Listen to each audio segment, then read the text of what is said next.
Hey, and welcome back. Hello!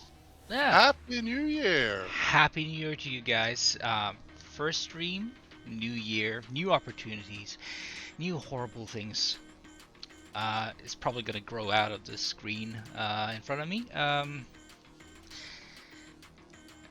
have a lot of work to do. Uh, so I have in front of me like a giant list of things that needs um, to be illustrated, and today, without much ado, um, we're gonna start on basically it's a changeling. Yeah. Yeah, basically. A Nordic changeling. Yeah. Although the concept of a changeling, I don't know if it really changes that much.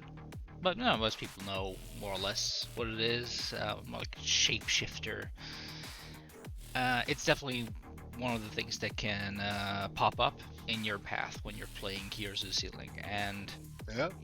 um, this thing, I believe it has a prompt on the card saying something about you having its face or something like that.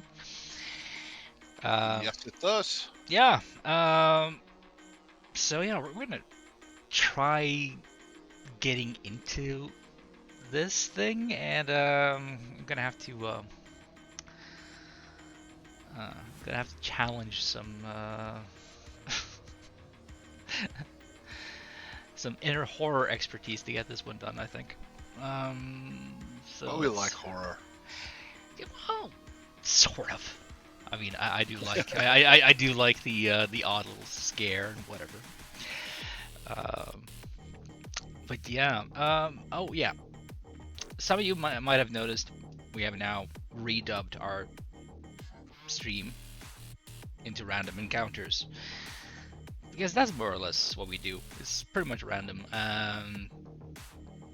Like we create random encounters for you guys while you're watching it. We're also randomly encountering all sorts of stuff while we're doing this, and it's just part of our process.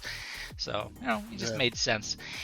And so yeah, uh, random encounters is now just going to incorporate like pretty much everything we do. I mean, whether it's writing stuff or it's 3D modeling or it is game design or play testing or whatever.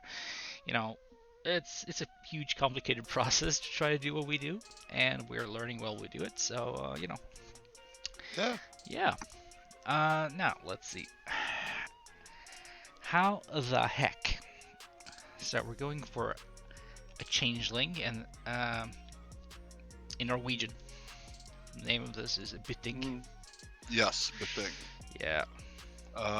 They are very similar to the kind of fey changelings in Celtic mythology.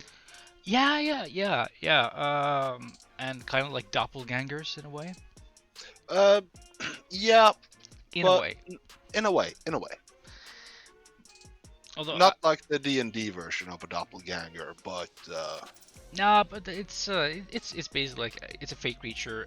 Sometimes we say they're like trolls or infant trolls, and everything is a troll in Norwegian mythology. well, troll, gnome, whatever. The distinctions are the distinctions actually get kind of lost in translation, to be honest. Yeah, that's what I mean. Yeah, Like, yeah. You're completely I, correct. as we spoke in an earlier episode about the definition of trolls in Nordic folklore, like they're both kind of elemental spirits and fae at the same time. Yeah. Like I've tried to sort of classify the various trolls and stuff for our game. Yeah, Just to give it some flavor and whatever. See if there's like some sort of logic that we could have behind it and stuff. So then you have like the trolls, and then you have like giants, like the Jotun, for instance. Yeah, yeah. And then you have like forest trolls, and how that seems to be like a different thing. Yeah. And then you have like lesser trolls in a way, which is sort of a more fey creature again, like we call them Vette, Yeah. and then Tussa and stuff like that. So Well, they are definitely fake creatures. yeah, But at the same time, like maybe the most like famous modern day troll in Norwegian literature history is the one called Dovregubben. oh yeah. And he is definitely both a troll and a fae.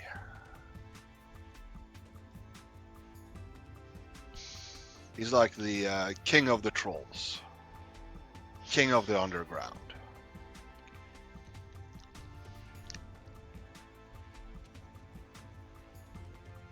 Yeah. And that was the guy that was in the Henrik Ibsen thing, Peer Gynt, right? Very good. Yeah, Yeah. yeah. That's why I like modern day troll. I am not sure if he's mentioned anywhere else. Yeah, I'm not Before that. sure either, but you know, we do have a mountain range and stuff, or like this is like a local legend, sort of. Yeah. This Dovre is that's an actual place. Yes, it is. So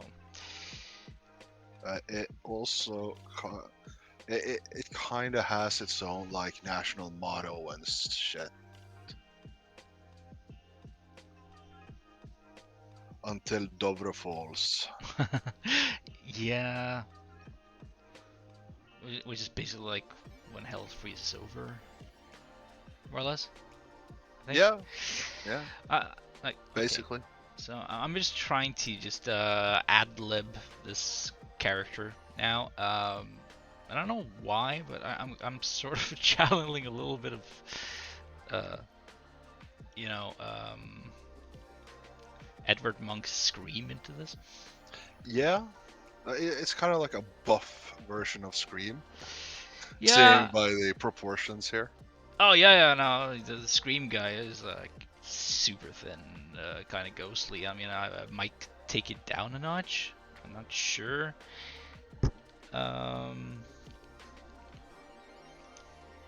I'm not complaining about it. Like the Bytting could be taking over the life of a buff person, and I mean, it could be all sorts of things. I mean, I could also go like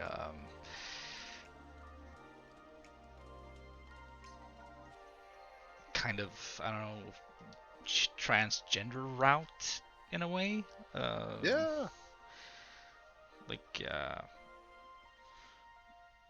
both male and female characteristics. that would be very interesting. Perhaps, perchance. Let's see. Give him a little bit of I more real estate. got some stories actually about Byttings. Like, Well, you're the lore master. yeah, like where the lore came from and such. It's actually really tragic. Oh yeah. Oh, I think I've heard some of this. Oh yeah. Oh, no, thank you.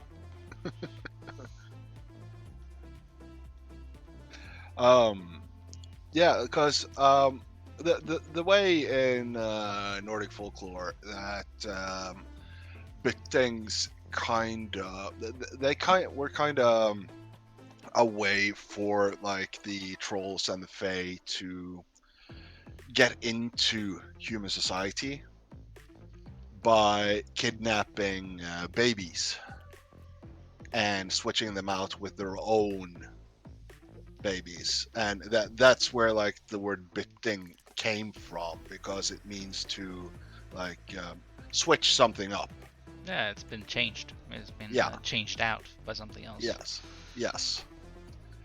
And often these Bytting babies, like you had the what's the name again, when you have something that looks human but not uh but not quite right. Anthropomorphic, No, not anthropomorphic. It's uncanny.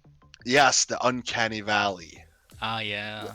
They very often like got into the uncanny valley because even with the troll magic and fey magic, they couldn't quite get the human anatomy correct, and that is like how they got into society. And while the human baby that got kidnapped was taken down to the underground, which is like the name of the Fey realm in our mythology. Um, they were set to either labor or become part of this underground society. Some of them were just taken care of until they were big and round and fat and could be turned into food. They could become servants of these creatures underground. Or sometimes they were even married into the families of the troll and the fae. Uh, it all kind of depended on the circumstances.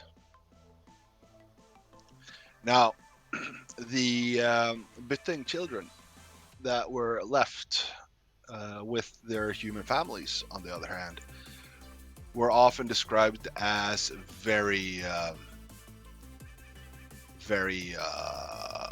bad children. Like they acted spoiled. They questioned their parents. They didn't tidy their rooms. They made a ruckus. Beat the animals and stuff like that. And in modern times today, we kind of look at those stories, and a lot of like folklorists and psychologists and such have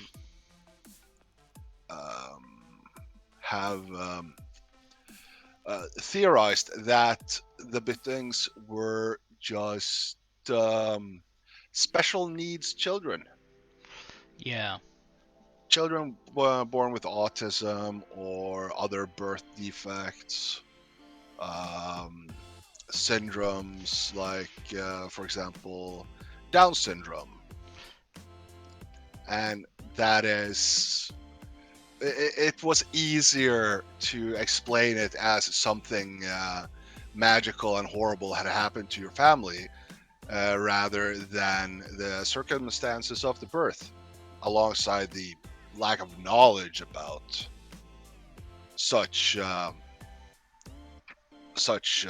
syndrome and mental disabilities, so psychological disabilities, mental disabilities. Well, it could be either. I mean, it could be Yeah, like physical handicaps and yeah, developmental handicaps. yes, and But yeah, basically, it was just a way of trying to explain the odd, strange child, yes, which also kind of reminds me of the Minotaur, in a way. the Minotaur. Yeah, yeah, Yeah, Minotaur, not Minotaur. he's a minor. Um, because I've also heard like some like theories. I don't know how official they are, but how old Cretan society would be based on this picture-perfect thing, and that the Minotaur just might be a myth based on how they potentially treated those who were, well, defective in their eyes. Yeah. Just to, lock them away, put them out in the forest, whatever. Then again, it might just be a fancy tale. No, maybe. Like Bronze Age Minoan culture is very interesting, though. I don't know that much about it, but it was a very what's the word? Oh, like they had drip, to use a modern terminology. Like a lot of colors and fancy clothing. Drip. Yeah.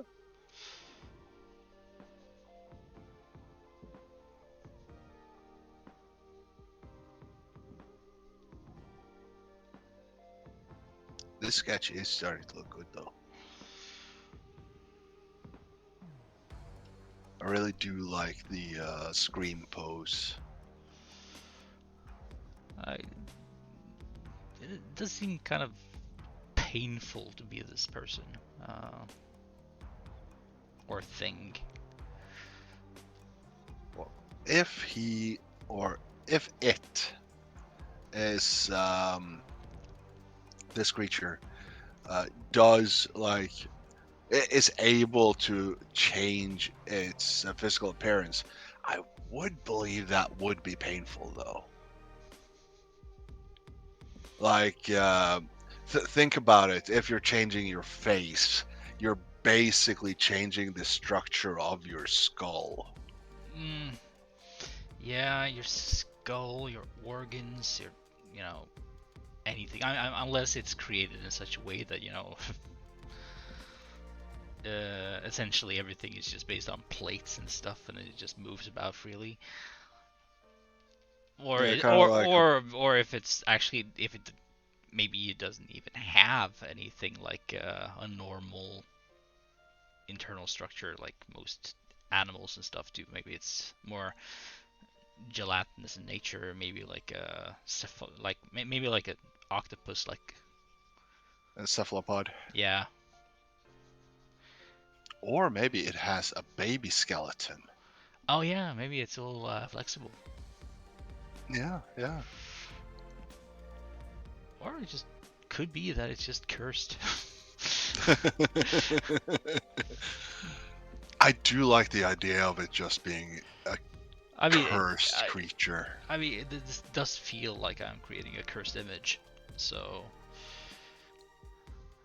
right now I'm just messing down a whole bunch of lines just to carve out a shape.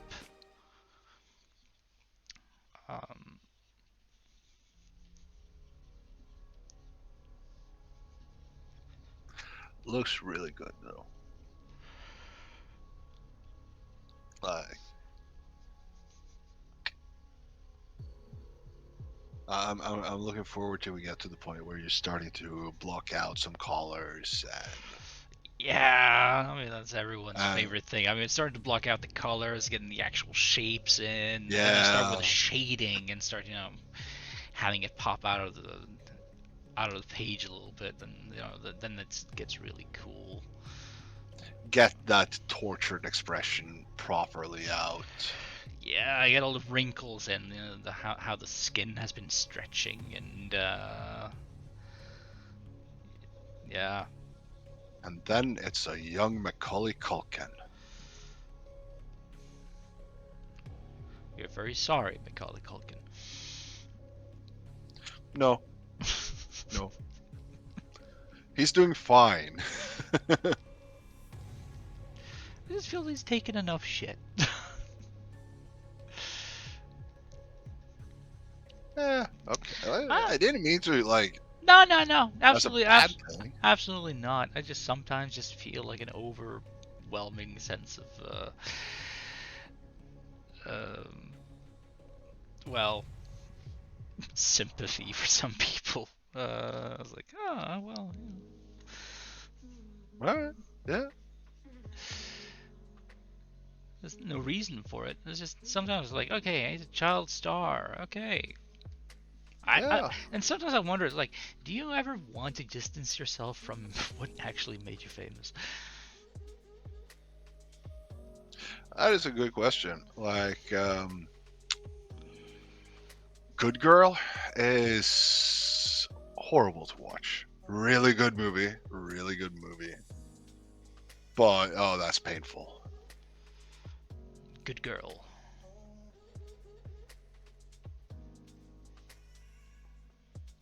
It's the one My girl? where My Girl. Yeah. Yes. Okay. Yeah. Yes. Yeah. Um. Yeah. No. It's a painful movie. Um. Really good, but super painful. Super sad. I So many haven't feelings.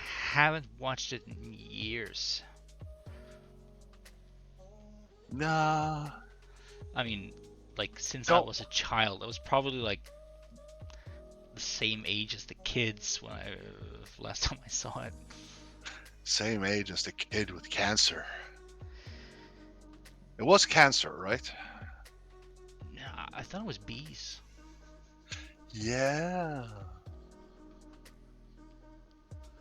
A long time since I saw it too.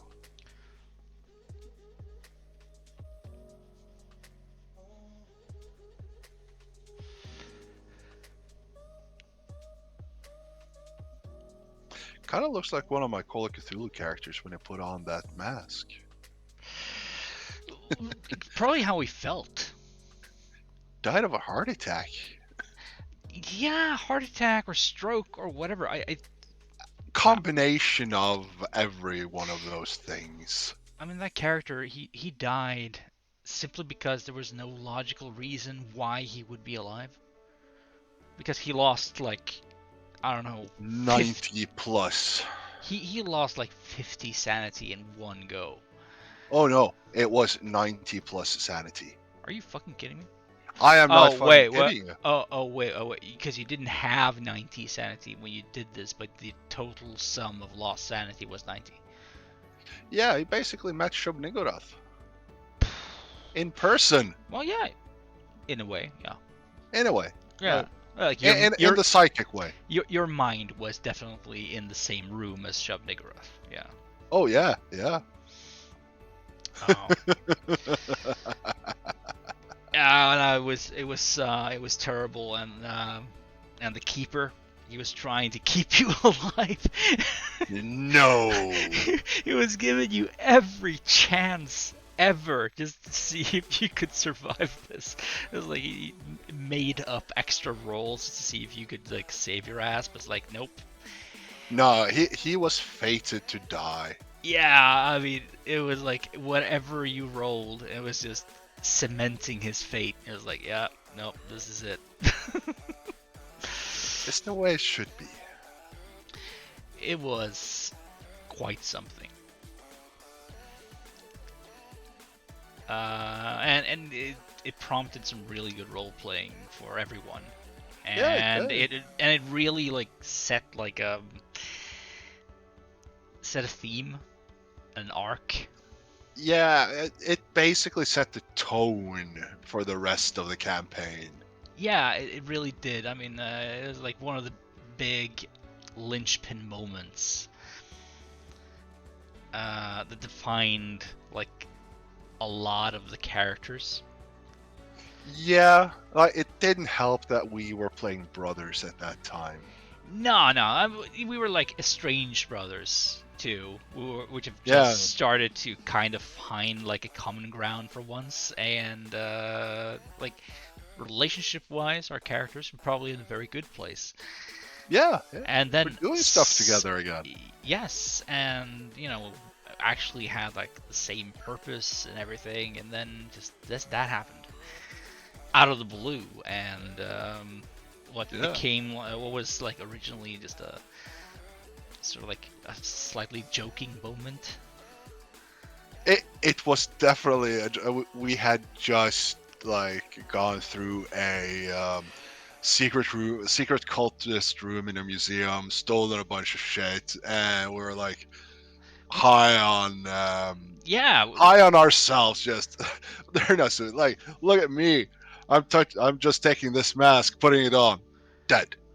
yeah, just dropping dead the very instant that happened. And that was basically it. We were like, as you said, completely like high on ourselves, and we had just struck a decisive blow against our enemy, or so we imagined. What we imagined it was a decisive blow. Well, it was the best blow that we have had struck at Yeah, that yeah. point. At that 'Cause, point, yeah. but you know, that happening, along with everything else, it kind of prompted us to just abandon. We ran away. You guys ran away after that. Yeah, it was a complete moral failure. Yeah, Yeah, it was fantastic. it was one of the most epic RP moments I've ever been part of. And then I did it again Yeah, well, with a different character. to be specific, you didn't die this time. No, I did not die that time. Yeah, I mean, there wasn't like a guaranteed thing that you were gonna die. That Oh was no. basically the No. absolute worst outcome out of Yeah, a yeah, yeah. plethora of different outcomes.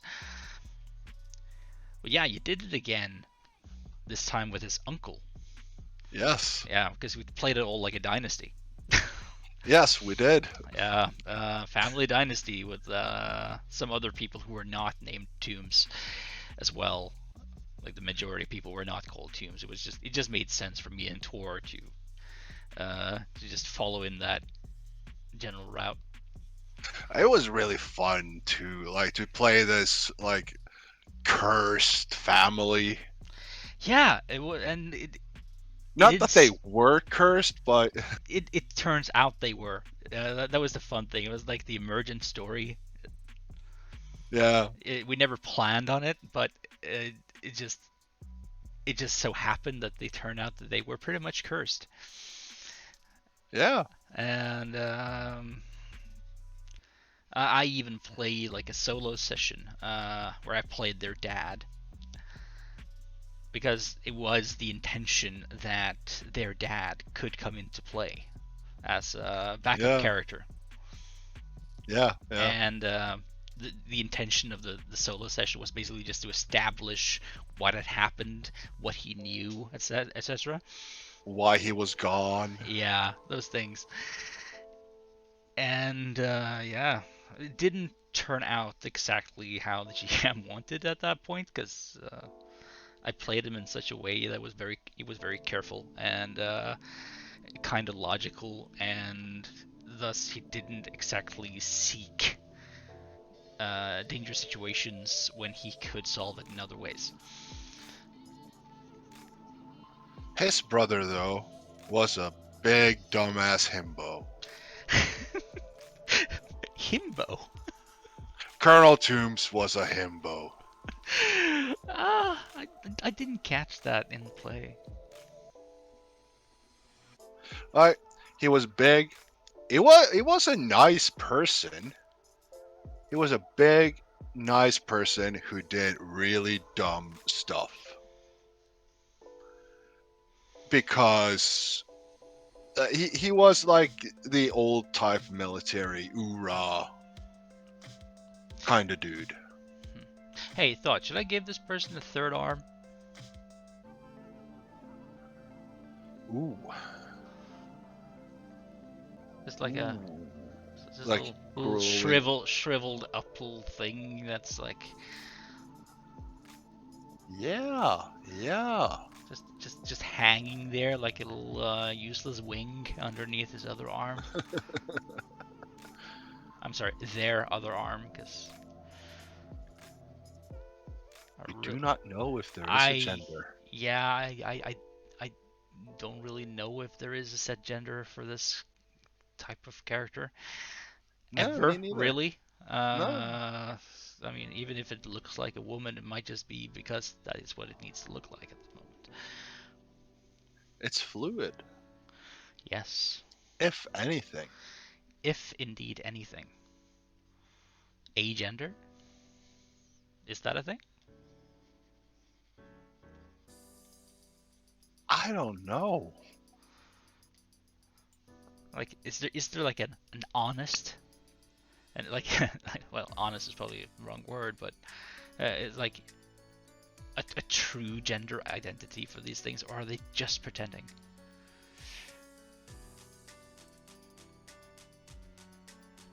I'm like, if we look into, I should be careful about what I'm saying right now because I do not want to. I do not want to uh, antagonize anyone who is transgender, Naturally. because you be you. Yeah. Um, I mean, we consider ourselves allies, you know. yeah, So yeah. that so whenever we say anything, we don't mean to offend anyone. And if someone are offended, please just, you know, Tell us. yeah, please tell us, and just know that if we do say anything that's wrong, it's probably from a perspective of ignorance rather than maliciousness, you know. So Yeah, but now these bit things aren't like humans. They're not um, people in the same way as a human is. They are fae. They have personalities, of course, but they are both above us and not in the same time. But like, if we look at creatures that do reproduce asexually, I do believe that we call them hermaphroditic. aren't those the ones who have both male and female properties and can change, like clownfish?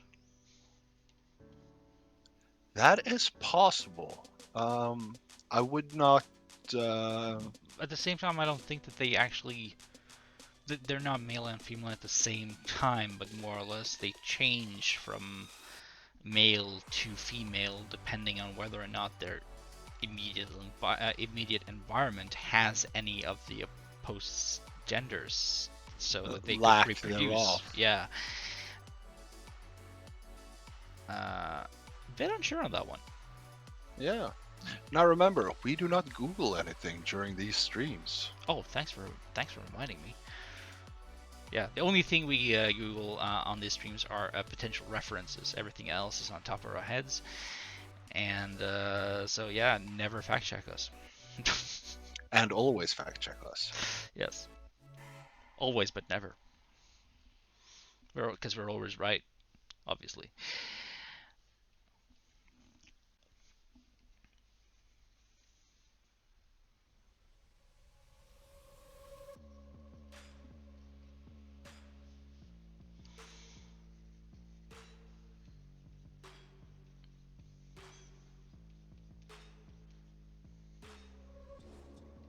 Bye bye. My partner asked us what we were talking about since they heard us say talk about hermaphroditic creatures. Mm-hmm. Just curious, as they said. Yeah, maybe they have some good like feedback or some thoughts on the matter.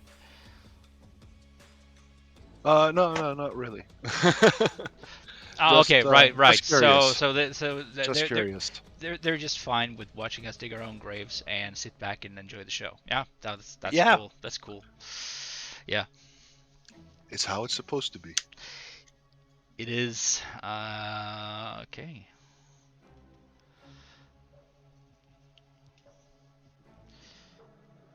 Well, it's certainly haunting. Yeah, and it is starting to get more and more blobby in its face. Uh, It's nice in a horrible, horrible way. I do like the design of the pants, though. yeah, like double, the one panel double button flap in the front. Yeah, yeah. It's really, really good. I understand why modern designs went away from it. Modern fashion designs. That it's not common anymore. But it does look really cool. It does, and it's something different. Yeah. It's not just a zipper and a button. Yeah. If there are no zippers in this era. No. Miniaturization hasn't gone far enough yet. Zippers at all weren't invented until like I don't know, last century possibly. Yeah, I think so. Yeah, it is something like that. I mean, I think zippers were 20th century innovation, as was Velcro. Yeah. Um, Prior to that, it was all belts and buckles and stuff. And you know, if I went into belts and buckles and made everything out of belts and buckles, then basically I could just be making anime. Or a Jeff Loeb comic. God. With really bad feet. No.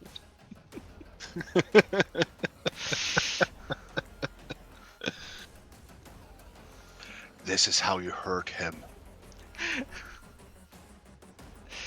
It's a very abusive relationship.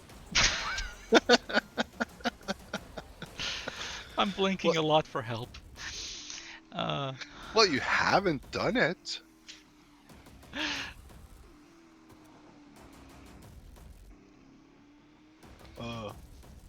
No, but speaking of,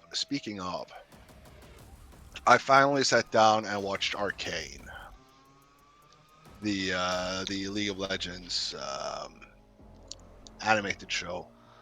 Oh. Yeah. Like I just assumed that you had seen it like ages ago because you're usually one who sees everything like months before I do. Yeah. yeah. So, I don't have time to watch everything.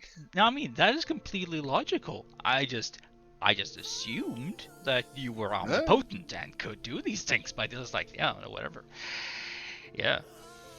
But the reason I'm taking it up, talking about it now, is because the first couple of episodes had some really cool steampunk technology and practical steampunk tech, not just like it's brass because it looks cool. Yeah.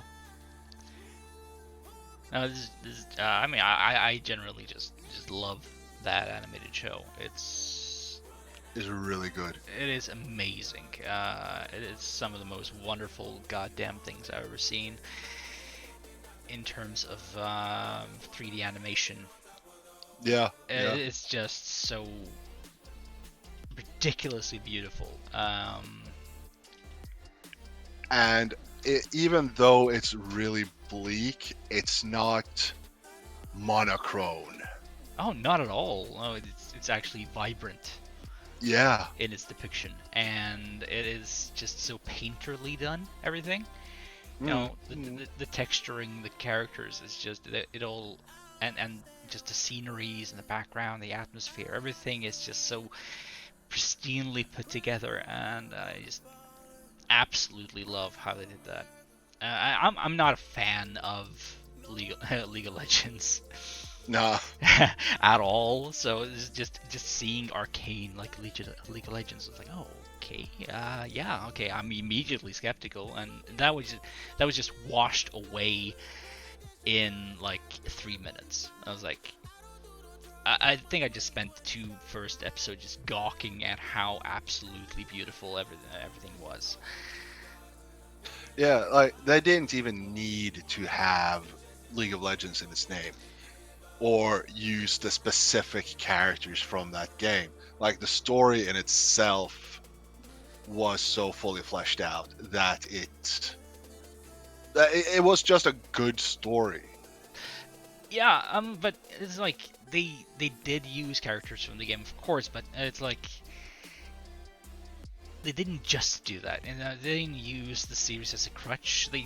No. They didn't use the game as a crutch. They used more or less the series as a way of expanding upon it. I mean, all this lore does exist in the game. I mean, this is the thing. They call it League of Legends Arcane, and that prompts me to actually go and look into what the fuck is actually the thing about League of Legends, because I had zero prior knowledge about it. I'm gonna come with an actually. Yeah, please do if it's. It is not completely lore accurate. It's not lore accurate, no. But yeah, a lot of fans wants to change the lore accurate stuff to fit into Arcane's lore because of because it's fucking superior. because of how well it is put together, and whereas the lore bits in League of Legends is usually some short paragraphs, a couple of comics here and there. It's not as coherent. No, it's not. I mean, they based this entire thing off the lore in the game, and the lore of the game is quite extensive. There's not a single thing that doesn't have like a giant entry. Yeah. And but the way that they did it is yeah, well, we're gonna run off this, we're gonna base this on this, but we're gonna rework it into a working story overall. Yeah. And it was just, I could tell just reading the original lore that's on the website for League of Legends. Yeah. And just seeing the series and how they interpreted it and changed it and just melded it slightly, and it's like, oh, this is just, it's quite lovely. Because they made some things just a lot more interesting than just reading about how it was portrayed before. Like for instance, Victor. Yeah. Big difference. Like, huge difference. I think he will get his character model in season 2, though. Yeah, well, it's been because it was already there. I mean, it was one of the items that was created with the arcane energy. Like, it was the hammer, of course, and then it was the gloves. Yeah. The last thing was that shoulder lacer, which is Victor's signature weapon. Yes, it is. Yeah, so I mean, the only question is like, how long are they gonna have to spend working on the second season? Because apparently they spent 6 years doing the first season. Well, seeing the quality of the animation, I can wait that long. Yeah, that's kind of the thing in it. It's like, I mean, of course they want to capitalize on the popularity and all that stuff, but like, if that is what you get from 6 years of development, I was like, yeah, please, man, just take your time. Right, quality over quantity. Oh, so much. I mean, in the end, I would much rather have one really good season of a show than, 5 Mediocre. so-and-so seasons of a show, especially when I know it could be so much better. And that is just some of the most beautiful things that I've seen. And I showed it to a common friend of ours, and he was outraged. Oh, Yeah, he was genuinely outraged, because the quality was so goddamn beautiful, and they had based this on fucking League of Legends. I was like, there's so many other intellectual properties that they could have done this to, but they did it to League of Legends, and he hated himself for loving it. well, that's his problem.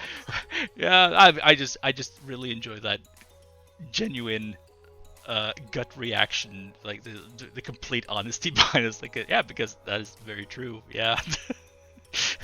It's like it's a goddamn tower defense game.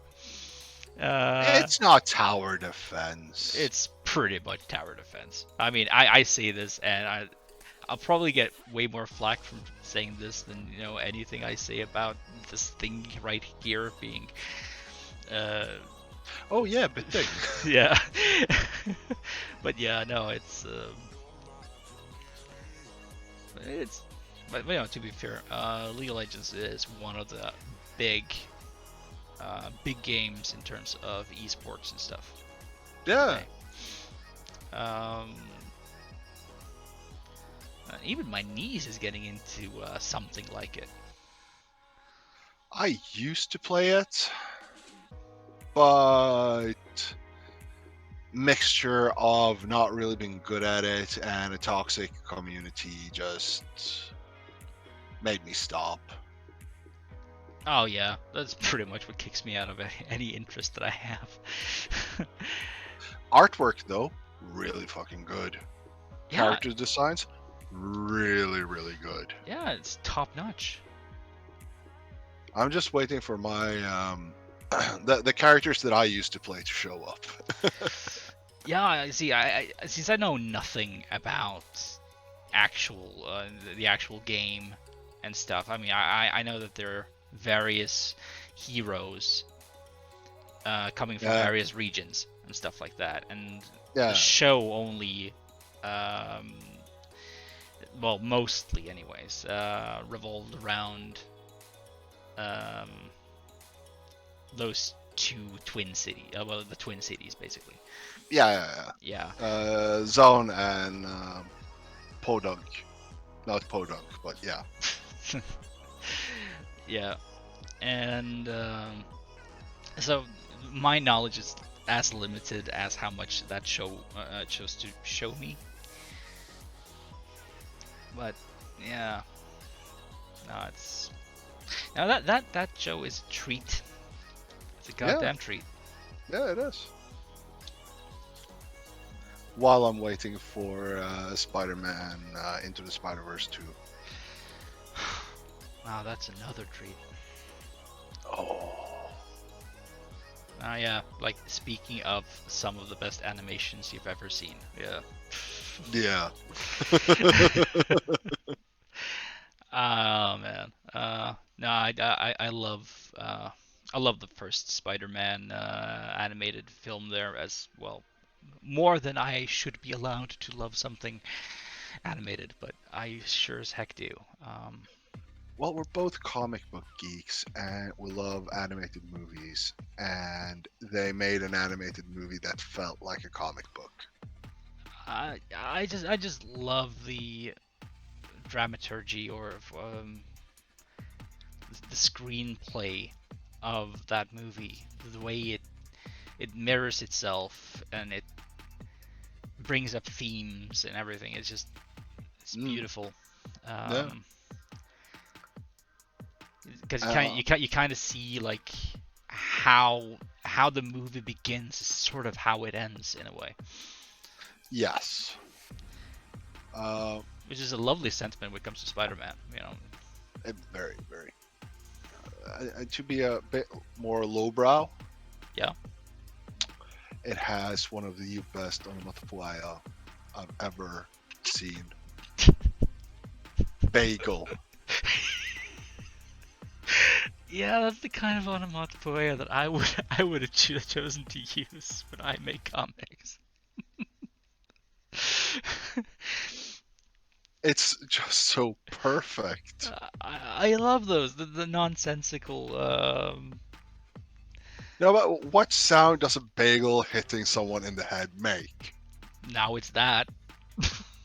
Bagel. Ooh. But yeah, to go away from that kind of silliness, it, it does tell like a perfect Spider-Man story. In my like, it is a really good like takes the Miles Morales origin story from the Ultimates, sure, but it also mixes it in with the classic Peter Parker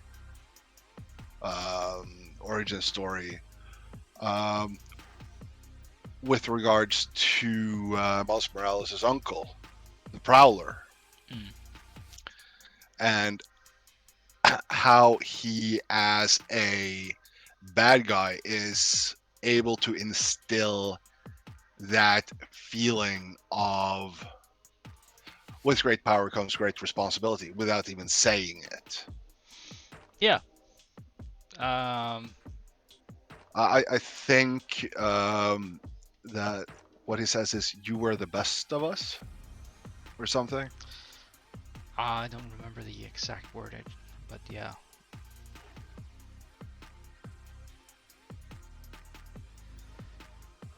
But yeah, like it has the quintessential Spider-Man story without using Peter Parker as a main character. As you say, you can see from the beginning, like you can see from the end that the beginning told us how it was going to end. Yeah. And it's just a good like story about growing up. Yeah, it really is. And also another huge point is like that Spider-Man is essentially just anyone. Yeah, Um, and you know, Spider-Man story can be anyone's story, and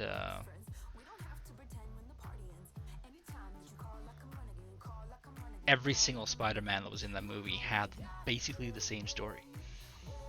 yeah, they did, because that's the thing about being Spider-Man. Yeah, that's what defines you. It's not necessarily the power; it's the consequences of the power. Yeah, and how you in the end chooses to use them.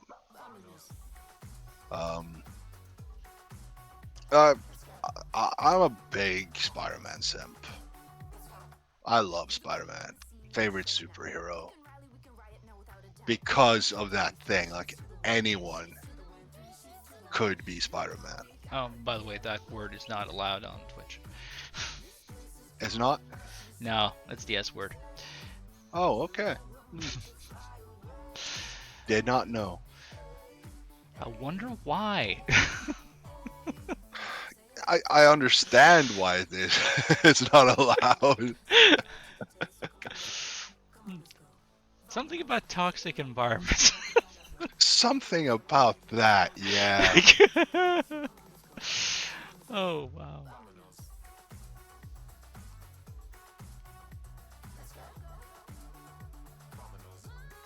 Oh, oh well. But you were saying it about yourself. That's gotta count for Yeah. something, right? Nah, Like, I understand it. It's the same reason that certain words aren't allowed in society in general, because language has power. Sorry, I was And immediately tempted to say one of those words. oh, that's scary. Yeah, I know. Please don't. Because, yeah, as I said, language has power.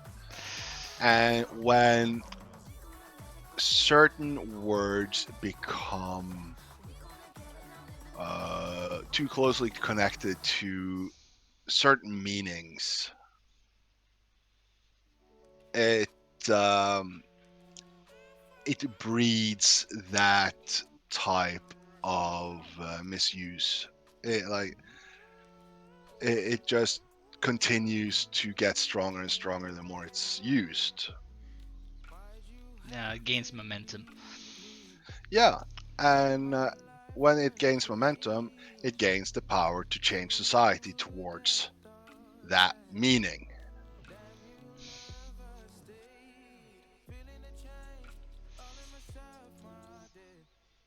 which is both a fantastic thing and a horrible, horrible consequence.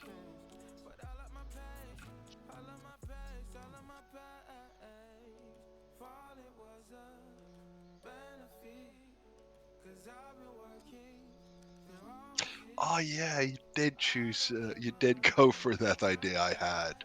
Oh yeah. I mean, naturally, I'm gonna have to go for your idea before I start thinking about stuff myself. I mean, come on, spending my own energy on making things, it's bad enough already. No, I did that because it sounded like a challenge, and I shouldn't really shirk away from challenges. Only when they're dumb. Yeah, but this is not a dumb challenge. I mean, this is ah. See, that's the reason why this looks blobby. It's not because it's a blob, it's because it's three faces in one. Sort of like doing this Janus thing.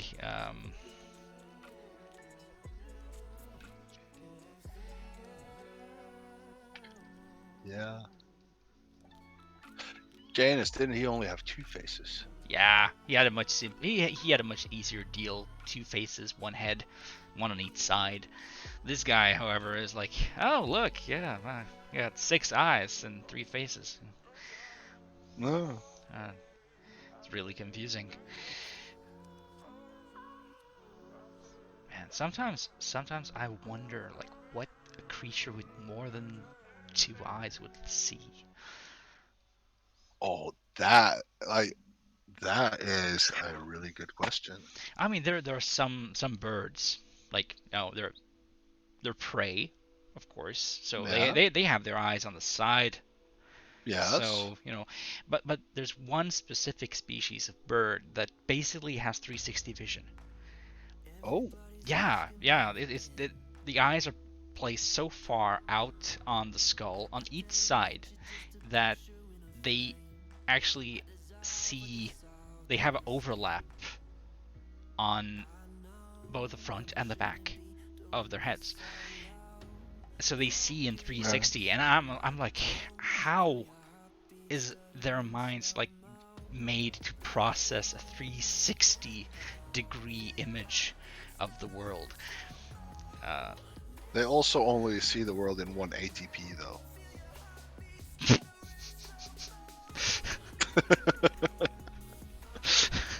there are some dead pixels floating around. Uh, yeah, well, there's definitely some limitations. I mean, they're birds, so they probably don't necessarily see in the same way as us either. Yeah. I mean, if you look at some predator birds, like eagles and whatever, their vision is far superior to ours. Yeah. Uh, and so I'm not sure if that also applies to other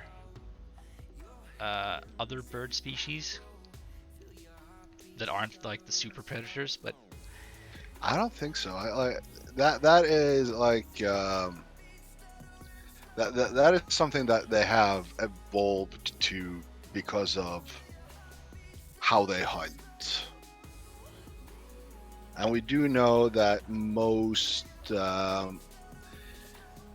creatures that most prey have not as good vision as most predators do have, because instead of like, yeah, let's say an eagle flying 1,000 feet in the air and spotting a tiny white rabbit in the snow. They Yeah. don't need that. No, They they. just need to see if, okay, shit, that is close. I gotta get out of here. But you just yeah, this makes perfect sense.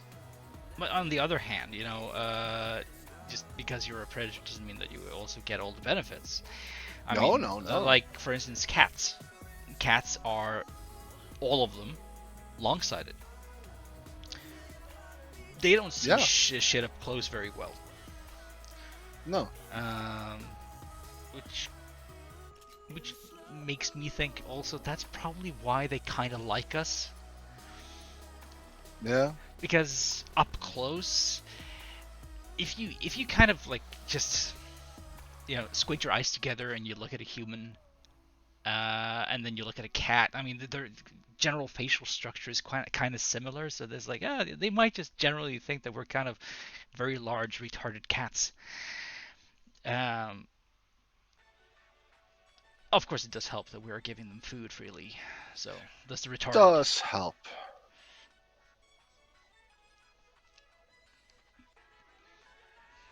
God, this is a haunted image. Jesus. I really like it. I really like it. There's some good stuff right here. No, but, as we spoke of just before the stream start, like I like this idea because of the just pure body horror of it. Yeah, that was your argument. I mean, we normally choose an illustration well ahead of time. Yeah. We didn't this time, and that's Nope. it's kind of because I kind of want to go away from the planned thing. Um, going back into random encounters. Yeah. Because I would love to just be able to just pull today's encounter out of a hat and say that, oh, this is the one we're doing today, and it's like, oh shit, I have nothing prepared. And that would be just amazing, because normally when we do this, I have had like I've kind of had like an illustration idea on a back burner somewhere in my head, and I can kind of call on that when I'm doing it. But a lot of the things that we have on book, because we know the names, or general names at least, of all the encounters that we're gonna have to make, but Yeah. because they're part of the game already, they just don't have illustrations and whatever. So, but in this case, it would just be very interesting to just sort of abandon any notion of you knowing what the hell you're going into, so you can just try to attack it with creativity and see what comes out of it. And that's when you get arguments like, it's body horror. Yes, and that's when you get me sitting like, I mean, there's not like, I haven't done an infinite amount of things in my life when I've been illustrating and stuff. So it's like stuff like body horror and stuff. I've played at it like Yeah. years ago, but I've never really like gone in to make something that is supposed to be good. If that makes any sense. Yeah, it does. It does. Yeah, so just the challenge of doing something like that, like for real, is like, oh, this is kind of interesting. Let's see if I can do it. Yeah, but it also brings some kind of spontaneity to the creation. Yes, it does. I mean, it completely breaks the formula because it has to, right? And that makes it fresh. Hopefully. Hopefully. It could also overcook. It could overcook. Overcooked body horror. Oh, the smell. Oh, Oh, why is it gooey? It wasn't meant to be that gooey. Not in that way. Oh no, we're having runoff now. Ah. I mean, I don't know. If I'm sat here retching because I've done something wrong, I don't know if I've actually done something wrong or just terribly right. Yeah.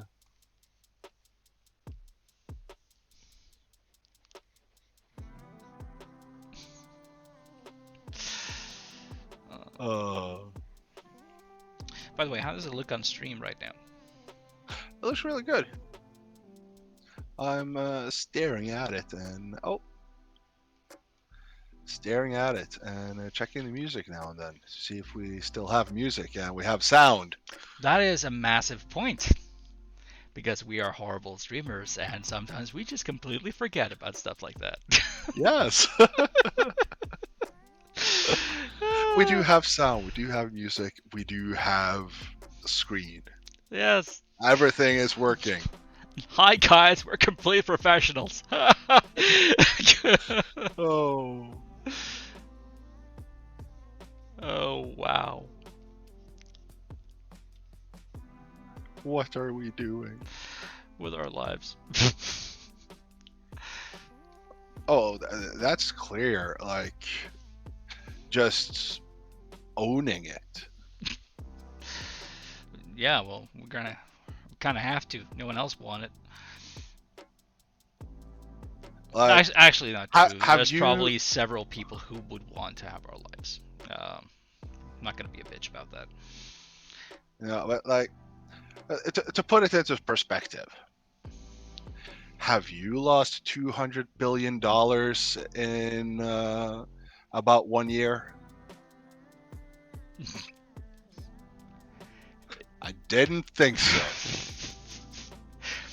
I absolutely have not. You are completely correct, sir. So we're not doing that bad. No. But then you have another guy.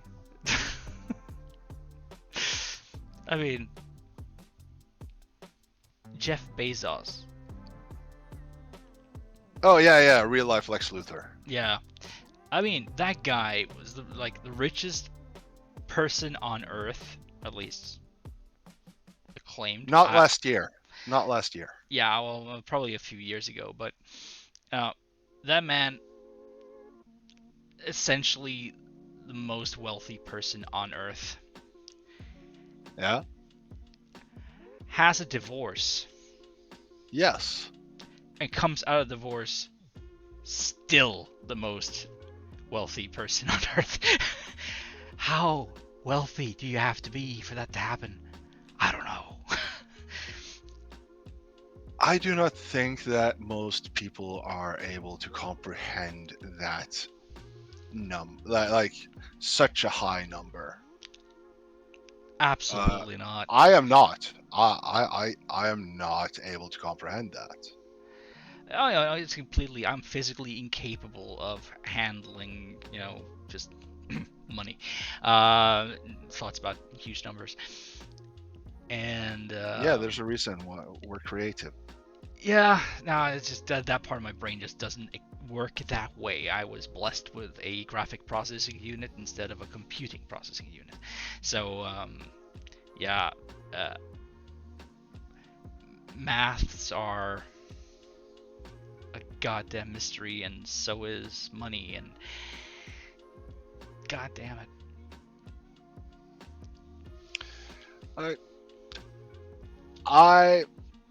I make rules. I am a person that looks at a game and learn rule sets really quickly. At least I think so. Yeah, well, in comparison to me, I would have to say yes, you do. I have no idea what 1 million looks like. And 1 million is not that big a number. No, it's not. It's kind of. It's big. It's a big number. That's for sure. There are lots of zeros there, 6 of them. But if you put million of one thing in front of me, I would never be able to guess that it's a million. I would probably go over because I don't have concept of such large numbers. Well, 1 square meter. Yes.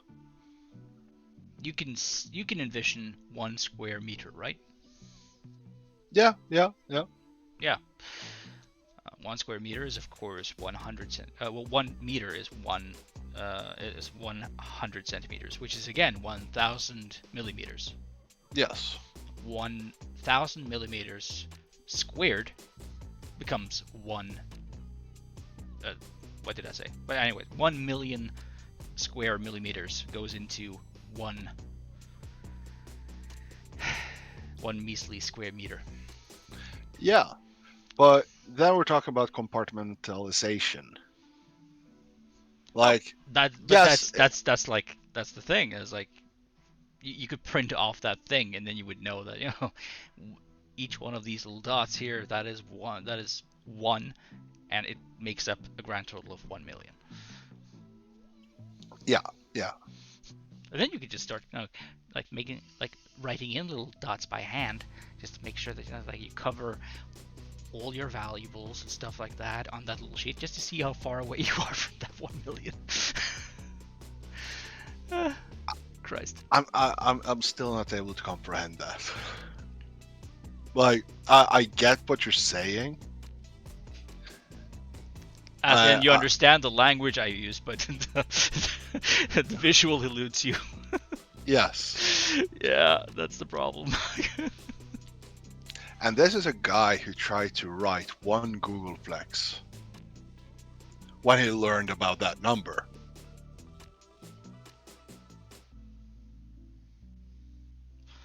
I don't think I was close to put in enough zeros behind that one.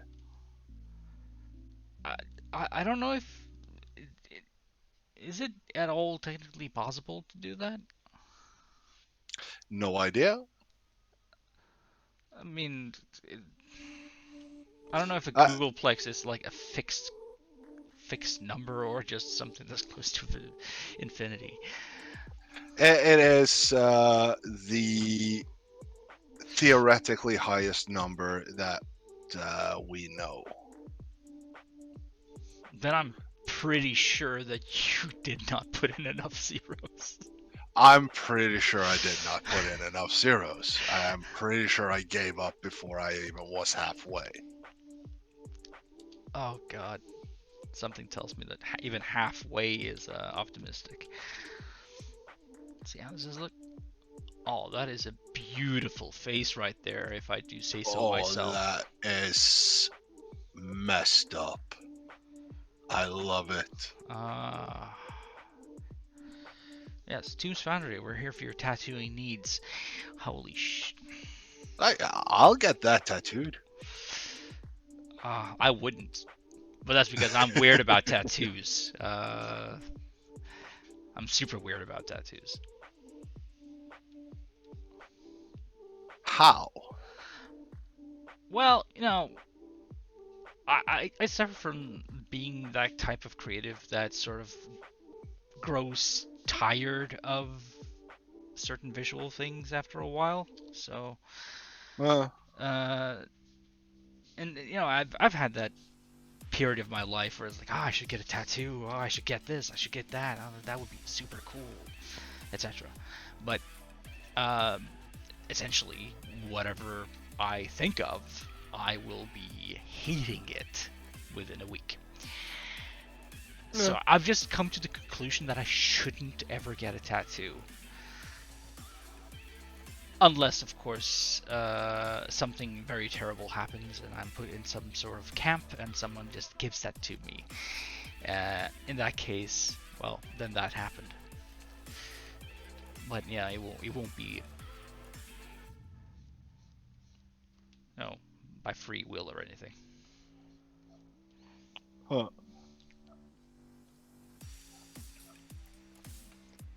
Uh, that's cool. Mm. It's like like for instance, when Jenny, the heritage, like the heritage, what heritage? Yeah, the Yeah. heritage website. Oh yeah, yeah, yeah, yeah. Yeah. When that claimed that I was the 50th, that Julius Caesar was my 53rd grandfather. I was like, it was kind of tempted to just, maybe I should get like an SPQR on the shoulder or something like that. But it's like, I didn't. Well, that's a stupid tattoo, though. Well, yeah, but it's like, I'm sorry to say. well, of course it's a stupid tattoo, but it's like, when you look at what a lot of people get, I mean, from an outside perspective, you could call it stupid, but most True, people just true. adorn their bodies and stuff that has some sort of integral meaning to them, Yeah. however short-lived that integral meaning might be.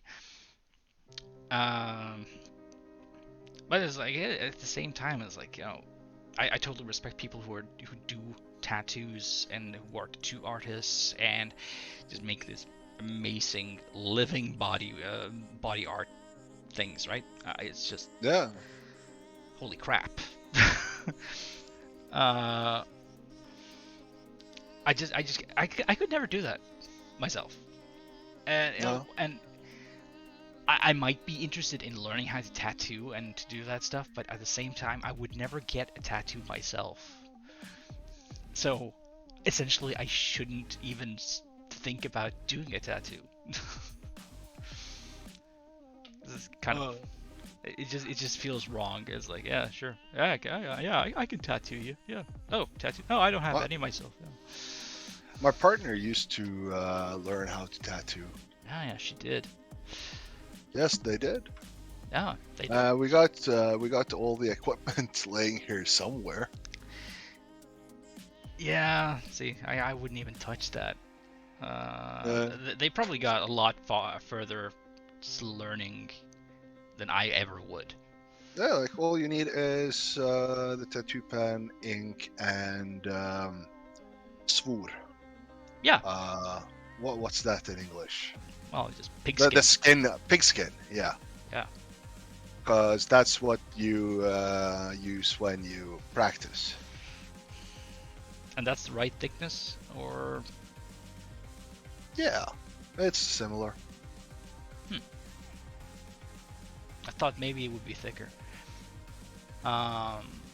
It depends upon where you are tattooing on the person. Like, a person's shoulder has much thicker skin than, for example, the inside of a thigh. And then you have over the armpits. collarbone. Yeah. Oh yeah. Oh, that's a good one. Oh. I'm not doing there. No, it's like I've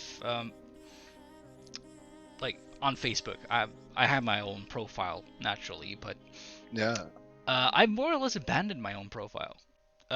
These days, I am more or less always logged on to one of my like personas, like the pages that I administrate. Yeah, like VOD or Yeah. Tombs Foundry or Yeah, and so I no longer get the feed that I had for myself. Now I just get all sorts of alternative stuff happening through those pages, and I find it like so much more interesting.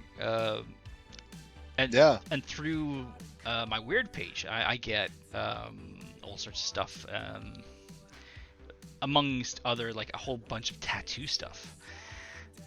That shows like techniques and shows trial runs and all that stuff. So I was like, I'm just sort of like just sat there passively, just soaking it all up. And I was like, oh, wow, fascinating. Yeah. I was actually, I don't remember, it was earlier today or if it was yesterday or something. Time, it's relative. It's also meaningless and a complete figment of our imaginations. But yes, please continue. Yes. I was actually thinking about maybe getting a new tattoo. Yeah. Just don't know where to get one or what I would get right now. When you say where, I take it you mean on your body. Studio. Oh, Studio. yeah, right. Yeah, no, that's a bit of a thing where we live. Yeah. Yeah, not a. Like that, there is a studio, but I do not trust them. Yeah.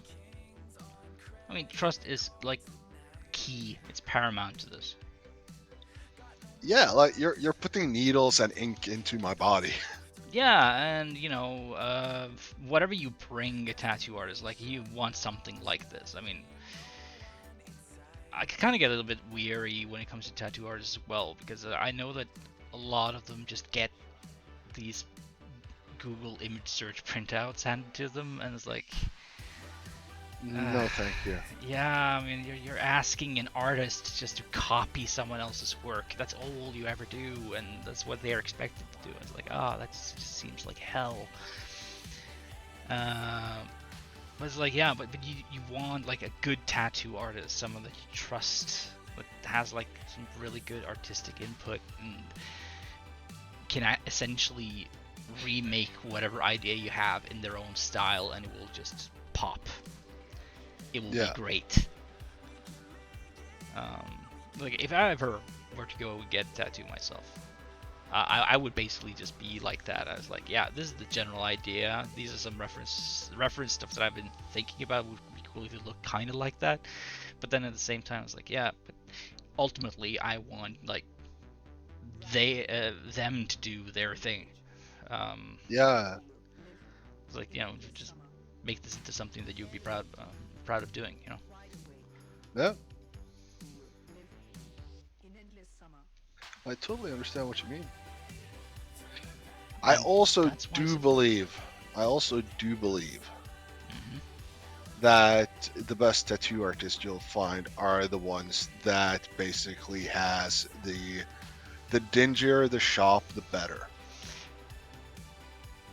Like, you want it to be clean, of course, but yeah, I mean, yeah. You don't want it to look sterile. You want it to be sterile, but you don't want it to look sterile. Yeah, I know what you mean. That's something to do with the authenticity of it.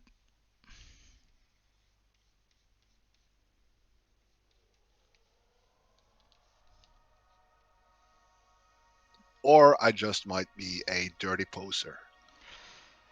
Well, we live in the age of hipsters and the like, so who are even real anymore?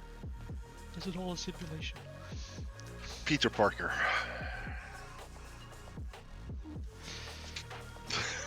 But is he real? No, he's not. I just wish that he was real. Oh man. Yeah, I rewatched No Way Home the other day. I was like, oh, God. 3 Peter Parkers in one room. Oh, it's the safest place to not be.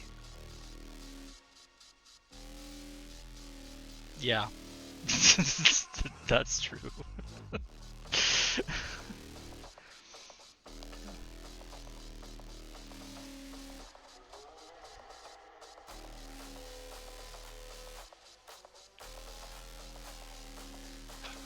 Speaking of animation, one of the original animes I watched back in the ye olde days of, what was it, 2008? Yeah. Sounds like it could track. Trigon has gotten a remake. Oh. Yes. For anyone who hasn't seen the original, I would say go watch the original first, because a lot of the mystery in the original series is being spoiled from the beginning. Oh, really? That's a strange choice. It, yeah, but they probably have a plan with it. Like I think they're trying to tell a different kind of story with the same ingredients.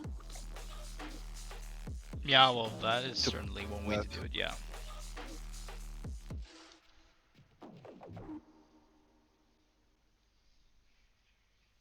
like, I think it's just that they're choosing a different type of genre.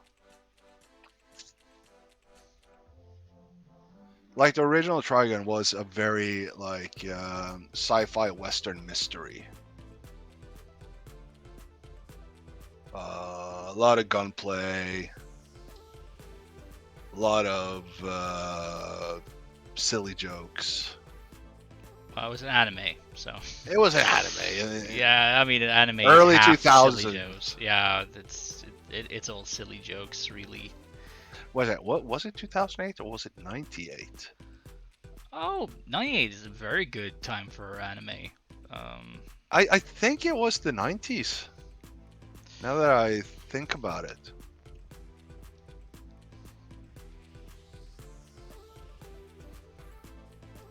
Like it was, but yeah, it was really cool. It was really cool. And for a silly show, it had some really good emotional gut punches. that's the thing. It's probably the culture for it, but like in my impression, a lot of animes have that quality. Yeah. I mean, they truly go for like the feels at times. Yeah, and it also kind of really hits hardest when it is the sillier characters that deliver them. Hmm.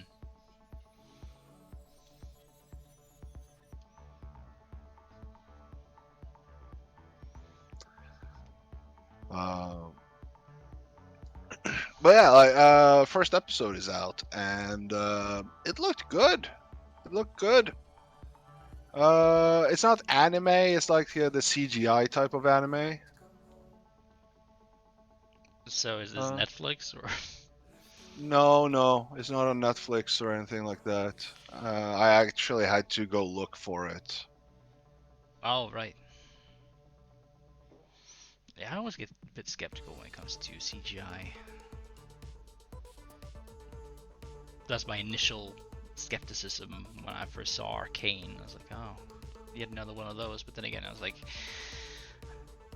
I think I just ended up watching it because I usually react very positively to an animation once I just give it a shot. Yeah, it's us being old men. Oh, something new. Rah, rah, rah, rah, rah, rah, rah, rah. No, it's just it's not that. It is just something about the 3D animation that makes it look somehow cheaper No. and way more easy to make. I just smell like a cash grab in a way. It's like, oh yeah, we want to make an anime, like an anime series, but we're not prepared to go all the way. No. Um, so You know a lot more about this than I do, so. well, but it's like it just feels that way because whenever I see something that they made today that is like classical animation, Yeah.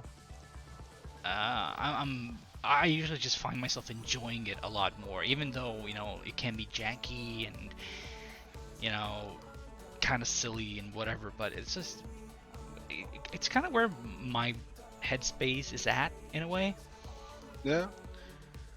While because it's small imperfections that makes things come alive, sort of.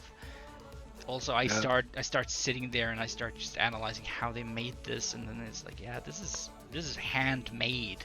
All the details are handmade. All the environmentals that are working here, and everything is just it has like an amazing quality of someone having really thought through what they're doing, and I just don't trust that when I see most CGI, because then it becomes procedural and it becomes like too real.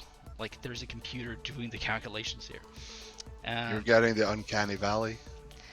I am getting the uncanny valley, yeah, and I don't get that with like regular hand-drawn animations, because it's so far away from being uncanny. Yeah. It still needs me as a medium to interpret what I'm seeing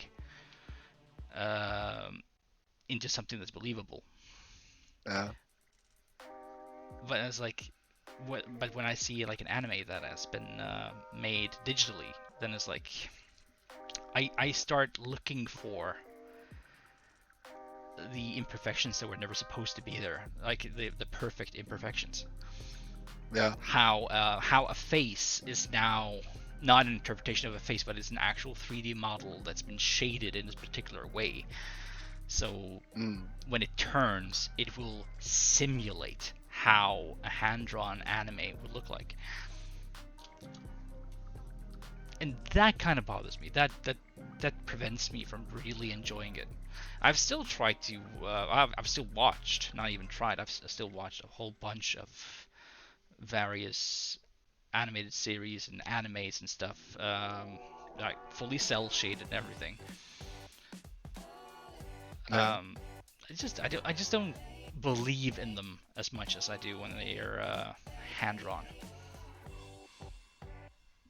I get what you're saying. It's like 2 versions of Pinocchio came out last year. Yeah, it did. Yeah, you had the Disney version of Pinocchio that came out and was not good in any ways. Yeah. Really, actually, flanderized the character of Pinocchio. Gave him no responsibility for his actions because he never really acted, he just reacted. And then you had Guillermo del Toro's version of Pinocchio, which a true puppet movie. Beautiful puppet animation. Oh, that was a good version of the story of Pinocchio, and the puppetry in that movie was breathtaking, to be honest. Yeah, and it can be. It truly can be. Yeah. No, true puppet movies, like puppetry movies or claymation movies for that matter. I mean, they're so rare today. Whenever I see one and I'm not expecting it, I am initially skeptical, because I half expect them to have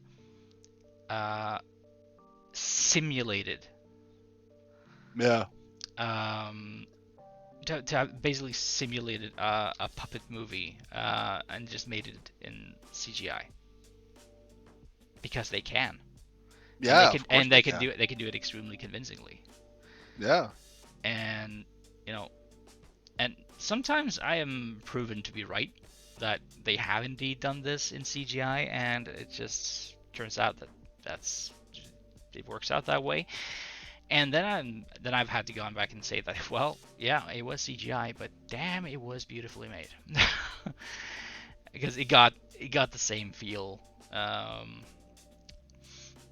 But there's something very special about like the puppet animations. I quite like the Wes Anderson animated movies.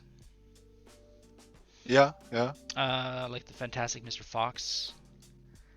That's a beautiful movie. And Isle of Dog. That one I actually haven't seen. Well, I recommend it. The Isle of Dogs. It's It's very Wes Anderson in every way, shape, and form. Which is both a good thing and a bad thing, to be honest. Well, yeah, well, you can say that for most directors and stuff, but he has his own particular style, and Absolutely. I do respect him for that. And I think it works because it's a sort of quirky type of comedy where you have you have the highly stylized scenes and shots, while you also have this awkward deadpan comedy thing going on. So I quite like it. I mean, not every movie is perfect for me, but I think it really shines in the animations. And I love Dog. I Love Dogs is just an added bonus. The title in itself is a pun, so it just hits me where I live. I really like the old Wallace and Gromit claymation movies. Aardman. Aardman Productions, Aardman Studios. Yeah, and Aardman is they're legendary for good reason. I mean, Yeah. Just thinking about it makes me smile. exactly, right? Like, Come on, Gromit. Cheese. I mean, I don't know why exactly was the first thing I thought of when you mentioned Aardman. It's probably that was Pirates. That's the last Pirates. thing. Yeah, it's the last thing I saw from that studio. I think the last thing I saw from Aardman's was when I was with one of my residents at work, and they were watching Shaun the Sheep. Well, yeah, that counts. I'm not complaining. I am not complaining. Like, yeah, it's a children's show, but it still has the wonderful claymation movements that all of their shows have.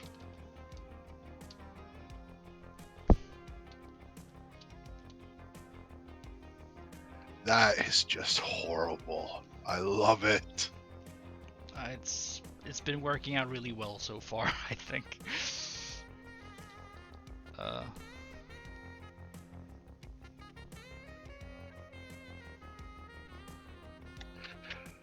Oh, there's this TikTok creator that I follow. I need to send you a link to some of their work. I need to make myself a TikTok account one of these days. We need to actually work on ours, but we have one. We actually do have one.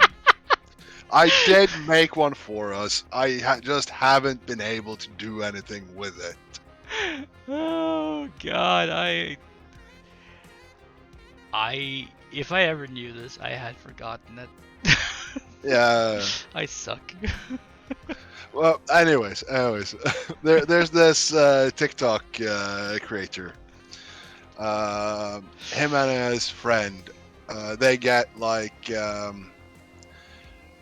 people who watch their TikToks to send in requests for what one of the dudes are gonna draw. Mm-hmm. Sometimes they don't do that. They just have some draw this, and the dude draws on a whiteboard. Really talented dude. Very comic-y style he has. Very well, let's say early 2000s webcomic style. Oh yes, so sort of comparable to mine, I think. A bit rounder. Oh, okay. Yeah. Not I guess... as round as Weird, but you get what I mean. How can you say a bit rounder, but then just backtrack and say not as round as Weird? What? Well, Weird is very, very circular. I do like my circular shapes. Yes, you do. Anyways, there was this one where he like draw an evil emperor. All right, dude draws an evil emperor. He needs more evil. Blah, blah, blah. It goes on, and then after a lot has been drawn, now make him a dinosaur. Has to remove the whole centerpiece of the creation. Redoes it. Like I think you would you would at both as your profession and from working with both John and me would really feel those feelings of you being basically done. And then no, change everything. Ah, yeah, it's one of the few things that could tick me off. Oh man. I feel you, but it's super funny just to think about it. I don't like doing it. I do not like doing it. Yeah, but the thing is, you also know that sometimes you just have to. Sometimes things don't work out the way you thought it would. Yeah, exactly. Sometimes you're just gonna have to backtrack a little bit. And getting that point across to the artist, in this case me, sometimes you just have to show a little bit of consideration, and it usually goes through fine. It's all in delivery, really, you know. Be super apologetic. Yeah, or just smart and manipulative can also work. If you're I'm playing, not a sociopath. Mm-hmm. Yeah. Okay. So yeah, just work on work with the artist. Yeah. That usually just works. Because one of the worst things for us artists is like feeling that we're not being appreciated for what we're doing. That crotch is super good. It is a pretty sweet crotch, I must say.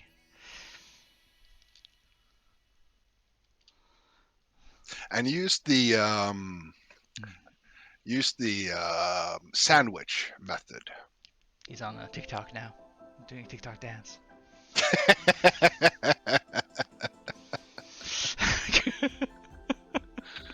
Oh. Oh. I'm no animator, but I can animate. It's fine. Oh. But didn't we discuss yesterday that yes, you are an animator now, technically? I have done animations, but I have none of the classical training, and I'm hardly even what I would say is self-taught. No, you just hung out with a bunch of animators for a bunch of years and made cartoons with them. Comics. Yeah, it was a huge difference. I mean, they did me the dubious honor of making me into an animated character feature, but Yeah. but no, I've made comics with them, and I taught them how to how to draw and shade and basically work in Photoshop and stuff. But they never taught me how to animate. Mostly because they probably had enough just trying to teach themselves how to animate. No. They were students after all. Yeah. We were all in our early 20s at that time. Holy crap. Early to mid 20s. Don't even mention it. I was like, it's way too long ago. Oh. I have a very specific viewpoint on time when it comes to like a certain period, because in a lot of ways I feel like I've lost 10 years. There's 10 years of my life that are just eradicated. It never existed. It comes to a certain point, and then suddenly it's just nothing, and then I'm roundabouts now. So the last 10 years of my life, I just don't know what happened, more or less. Life kinda Hit me in flew the by. ass. Yeah. I kind of feel that for a lot of us, that's what just happened, though. It is. It's not just me. But yeah, it is a thing. Because I kind of feel like I'm in the same place. Like, and this is probably bad, but I feel that I am at the same level of maturity that I was 10 years ago. uh, though, with some marked tweaks. Because I have learned stuff in the 10 years, naturally. Yeah. Well, I say naturally. I don't actually think that's a given.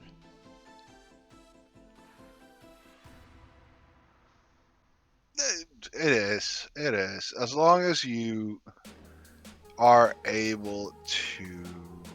Aha, exactly. As long as you are able. Oh no! Like you are able to. Words are difficult. Yeah, I'm glad I'm not the writer. Think. Fuck you. Not retrospect, but as long as you're able to Be introspective, you know. yeah, be introspective to analyze why you did some of the choices you did. You will be able to learn. But will you always be able to change? That you don't have to change because you're learning. I'm just saying that you are able to learn. Oh, but yeah, but some things you should try to learn how to change from. You know, it's like if you have a bad habit, for instance, you want to learn how to not do that. You know, if you have a certain demeanor, you might want to, like, you know, either double down on that demeanor, or you want to, like, try to avoid being that guy. You know, it's all a matter of, you know, give or take. True. And for me, I've been working a lot on myself, just trying to figure out who I am supposed to be, or who I should be, in a way, where I want to be in comparison to where I was. And I don't truly believe that people can change as much as we can just learn how to handle ourselves better. I do believe I have managed some of that myself. I do believe that people are able to change, but usually for the worst. Because that's so much easier. It is super easy. So much easier. It is super easy to go down that road. Yeah, I was like, yeah, let's just double down on all the bad shit and all the bad habits and get really defensive and aggro about it. Yeah, this is great. Well, not even that. Just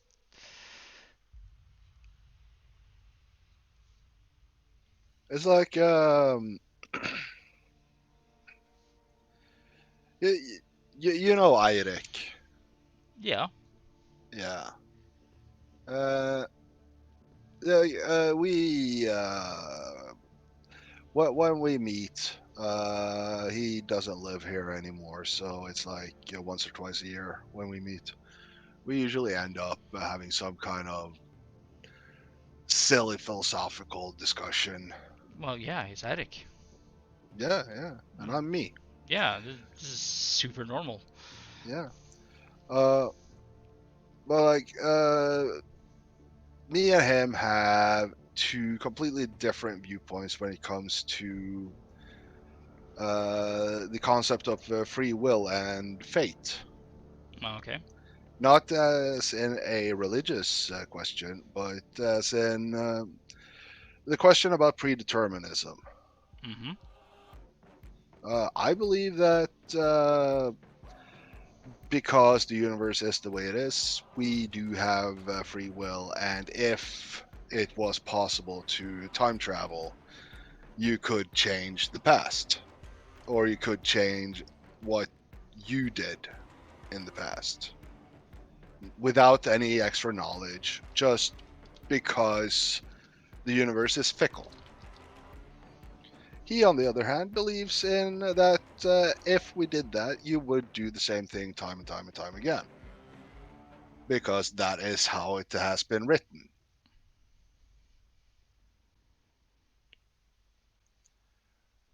Does he think about this in the form of a wave function? That I do not know. Yeah, it's like it, He thinks about it in. I mean, Oh, if he's thinking Newtonian about this, and it's like, the Big Bang happens, molecule bumps into molecule, yeah, and everything just happens because of a chain of events started several billion years ago and will eventually follow its course until its natural conclusive end. And that is what he thinks. Yeah, see, that's fine. Newtonian, like a Newtonian view on how fate and predeterminism can happen. I mean, that's all good, but it doesn't count quantum mechanics. no, I mean, it does not. from a Newtonian perspective, then you could definitely say that if you had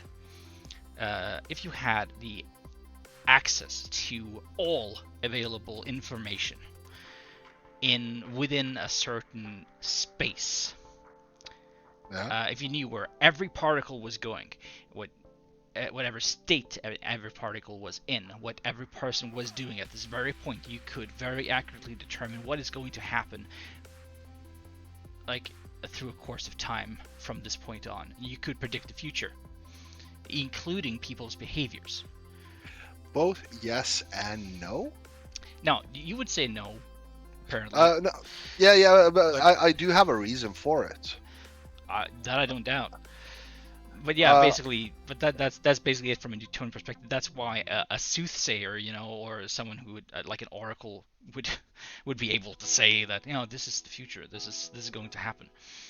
yeah, But however, if we also live in a universe that is also ruled by quantum mechanics, a state of a particle at any one time will be dependent on its the measurement of its current state, which will change collapse the wave function. So essentially, because of quantum mechanics, you cannot truly predict the future, and you can probably not accurately predict how people will think and react because it's not binary.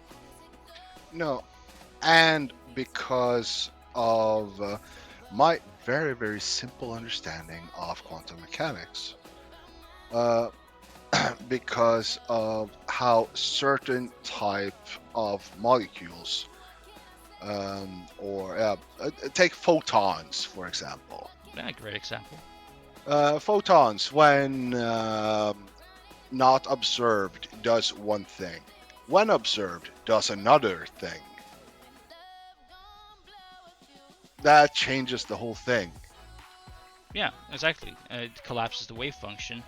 Oh yeah, that's One yeah, one possibility becomes fixed instead of yeah, in flux, yeah, and that changes basically it. And if you were to go back in time, as you say, and this is my personal theory.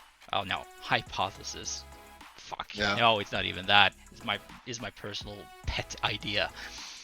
Bullshit. Is my personal bullshit. That's the one. That's the one. Yes. You know, if you were to travel back in time, you would in itself create like a massive quantum event. Yes. Something that would be so devastatingly significant for our timeline that essentially I believe that at that point you will both have left your own timeline and you will not have left your own timeline. you will have created an entirely separate course of events, an entirely separate universe, where you will have traveled back in time to some other point, but not the point where you were heading. No, you will have gone back in time, created another quantum point in time, and created another separate universe at that place too. Where you go, where you Yeah. do go in, you change whatever happened, and when you travel away from that point again, and you're going back to head to your original universe, you will never arrive back in your original universe, because in your original universe you cease to exist. You never came back. You will instead pop up in another universe. You will basically create a new one. You will create, like how, in theory, if multiverse theory is correct, then it's like any such event would create a separate parallel universe. Yeah. Because all these potentials has to go somewhere. So yeah, that's basically my like little bullshit idea. It's like, yeah, you go off, and you will never essentially get back to where you once left. Hmm. Yeah. Yeah. So, our point being, freedom of will does exist. I still think That- it's fucking illusion.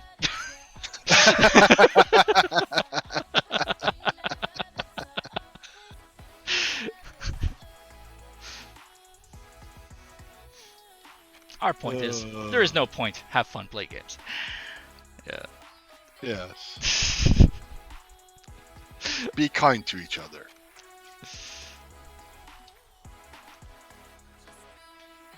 Unless it's Jeff. Fuck Jeff. God, that guy. Owes me money. Bitch owes me money.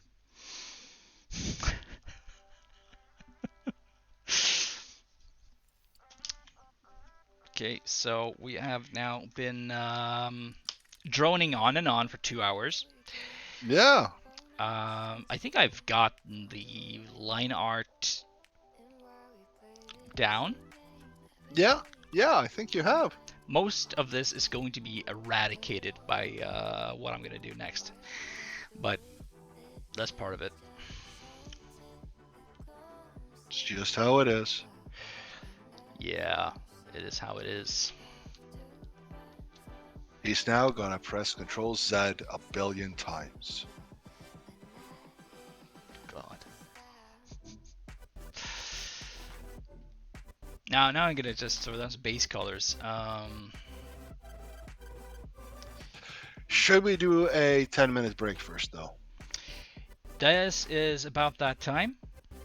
Yeah, we're a bit over time, actually. Yeah. Well, yeah, we are about half an hour over time, but it's all good. Yeah, we can do a 10-minute break, and we'll be back here, and well, just about 10 past. Yeah. Yeah. Just so that we get to clear our heads a bit and function for the next hour. Jesus Christ, do we need it? But yeah, see you soon. Bye-bye.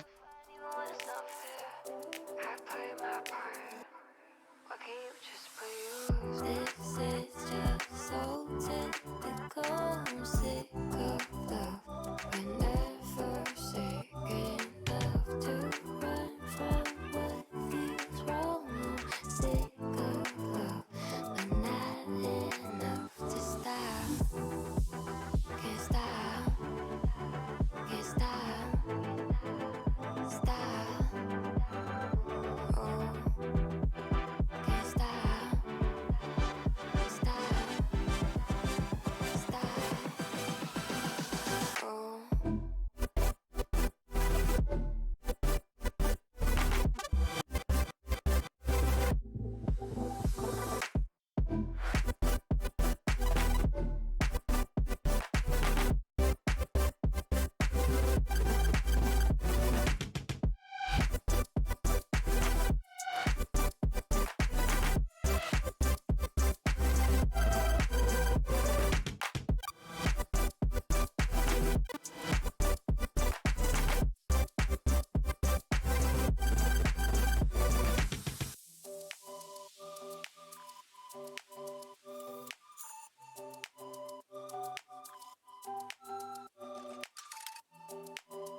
just a game? Or do you feel the same? Do you feel the same? You got the best of me.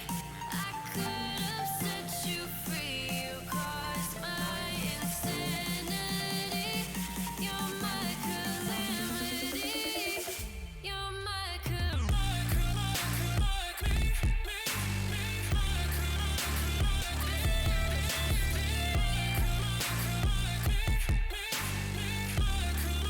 You're my calamity.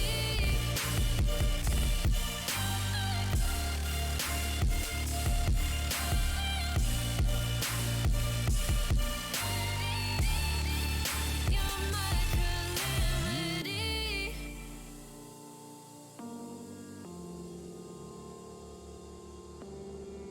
Was it all just a game? Or do you feel the same? Was it all just a game? Or do you feel the same? My heart is in your name. Was it all just a game? Do you feel the same? Do you feel the same? Do you feel the same? You're all I need. You got the best of me. I could have set you free. You caused my insanity. You're my calamity. Calamity. Calamity. Was it all just a game? Well, that was refreshing. Yeah. Yeah. Back. So what did you do during this lovely break? Got some fresh air. Oh. Semi-fresh air, at least. Can't call a cigarette fresh air. No, it's more like a slight change of atmosphere. Yeah. And yeah, got some more stuff to drink. Ready for the first parts of color. Yeah, we're just gonna block this in. Quick and dirty Yeah. to begin with. Just make sure that we get everything that's supposed to be colored. Let's see.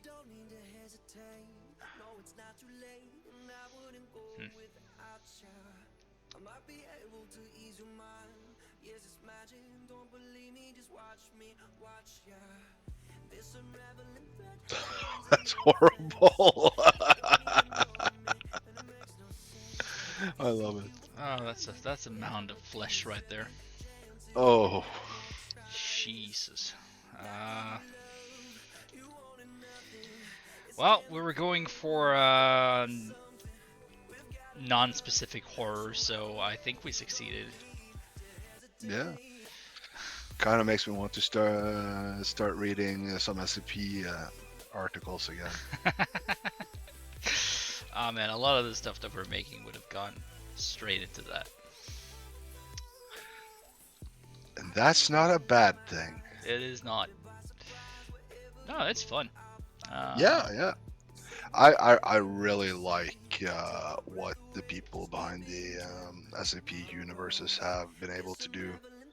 Like, just a big anthology series of some horror, some comedy. Yeah, it's like improv horror. Yeah, but not everything there is horror either. Oh no, far from it. Far from it. Some is just weird, like a weird gallery, and I do love that. Yeah, like the sentient Warhammer figurine. Yeah, why is that always the one that comes to mind?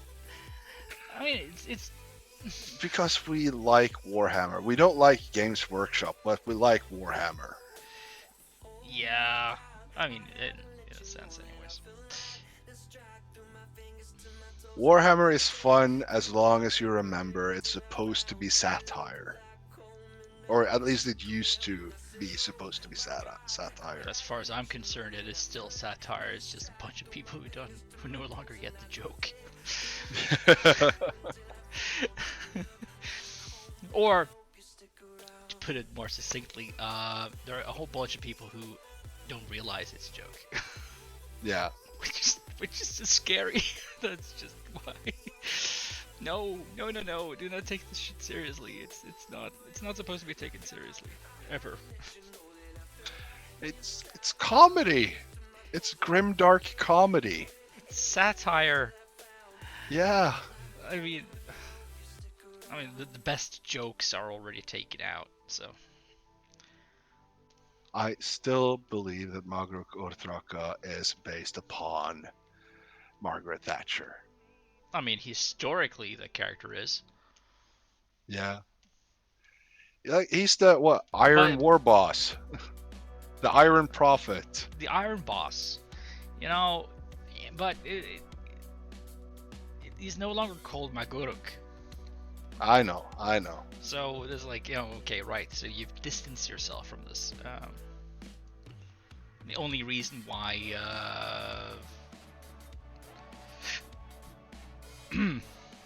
what was his name?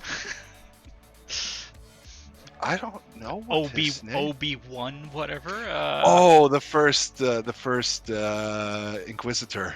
Yeah, I mean, the only reason why that guy hasn't been changed is because no one remembers he exists.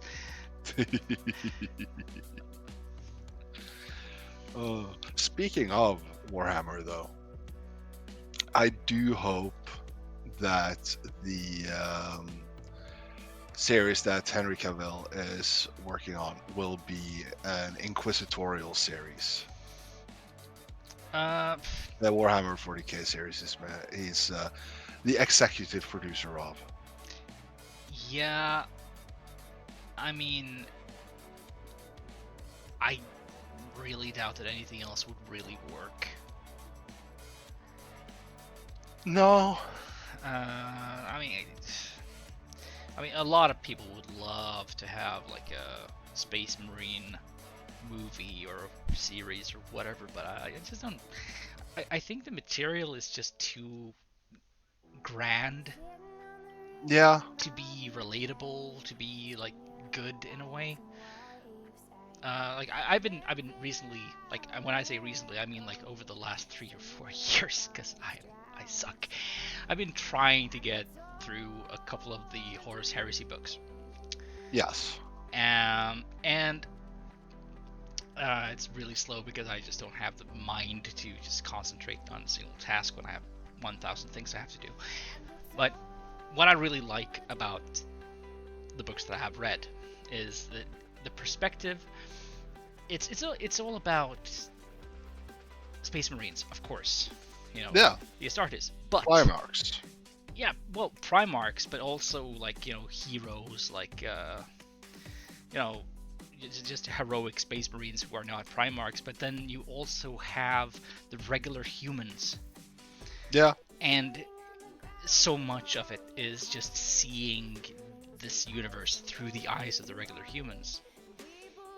That's what really gives it some flavor and character. Yeah. I really wish that if they did go that route, that is what they would do. Just choose to portray it from the regular Mook in the Empire of Man. Yeah. Because if they did that, then I think it would be really interesting. But that's, of course, when I say this is based on the same type of thinking that makes me love things like Mandalorian and Andor and stuff like that. Andor was so good. Yeah, it was. And I love it because it's not about Jedis. No, And it's about regular people. Yeah, and space magic is fine. Space magic is fun, but Yeah. But we know that there is so much more to take from these universes that's just never shown, never discussed. And we've And seen the space magic. yes, we've seen it to death. I mean, I'm kind of allergic to lightsabers now, and that is so dumb because it's like the coolest weapon in the universe. Yeah. But it's like, yeah, no, I like to see what the other guys do, those who are struggling. What the fuck are they up to, you know? Well, And clearly, they've been struggling. yeah, they've been struggling, but I want to see how they struggle and how they deal with it and how they, fail and maybe even get up. Yeah. That's what compels me to look into a story. Yeah. I I also want it to be about the Inquisition because of my love for the Dark Heresy games. Because those are Yeah. fun. Yeah. Yeah, those are fun. I think I that would be good. Yeah, I yeah. really do think that would be good. I remember the first time we met the demon in Dark Heresy. God, I don't even think I remember the first time we met a demon. It was when we adopted Ludwig. Oh, that's why I don't remember. I don't think I was there at that specific time. I'm pretty sure you were. Oh. I don't know. It might have been one of those times when I was kind of preoccupied. Possibly. I do remember there was a couple of sessions where I was sort of like dropping in and out. Mm,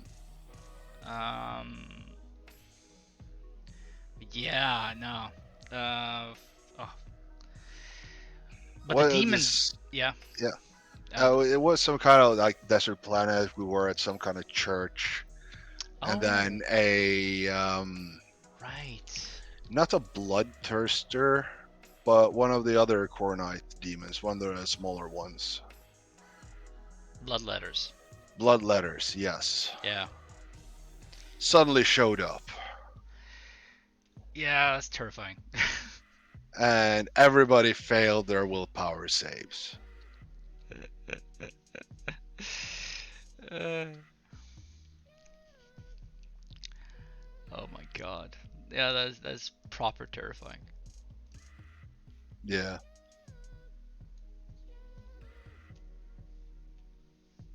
Oh, the Calixtus sector is a horrible place. Yes, bring your kids now. Still better than the Jericho sector. Yeah, actually. I do love uh, the opportunity to explore that RPs give you. Mm, And that's by far some of the greatest things about it. You can go into a setting that you love and you can discover new things. And it doesn't really matter if it's canon or not. It feels real.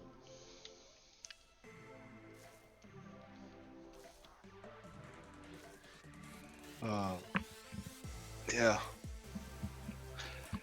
But like, whoa. I was thinking, there's this Inquisitor that has his own book, Eisenhorn? book series. Yeah, Eisenhorn. You could make an Eisenhorn show. Yeah, yeah, you should be able to do that.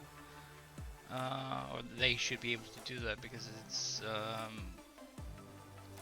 it's quite, I don't know, what's the word? Well, it's significant in a way. I mean, it's big. It's big. It's standalone. It has proper structure, which is interesting. Also, if Henry Cavill is going to be an executive producer on this, then it means that whatever material that he grabs, he's going to try to be as accurate as possible. Yeah. Because that's essentially his big gripe. He's a super nerd. He's a super nerd. Um, And at the same time, it will also be cheaper than any Space Marine show. Because think of all the ceramite armor you have to make. All of the CGI just to make all the people who are Space Marines look big enough. yeah. But then again, you know, they could probably do that quite convincingly. Let me just look at Astartes. 2 seconds, my partner has to tell me something.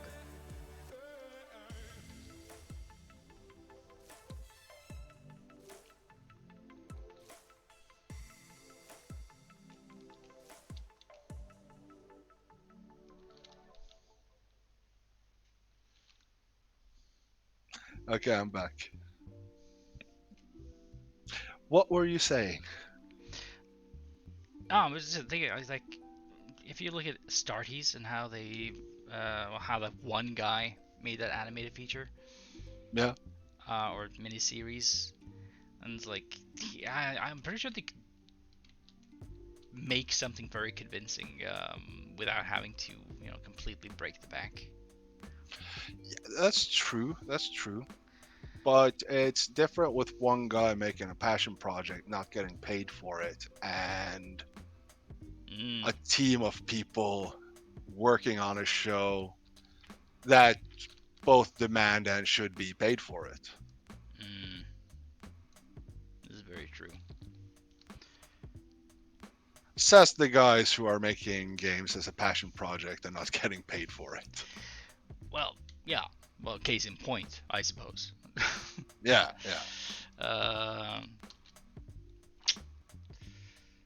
Nah, it's a hell of a thing.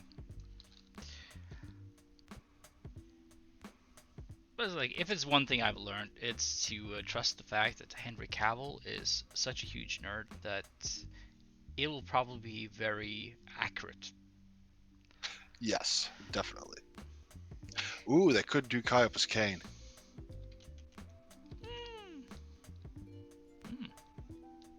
The hero of the Empire.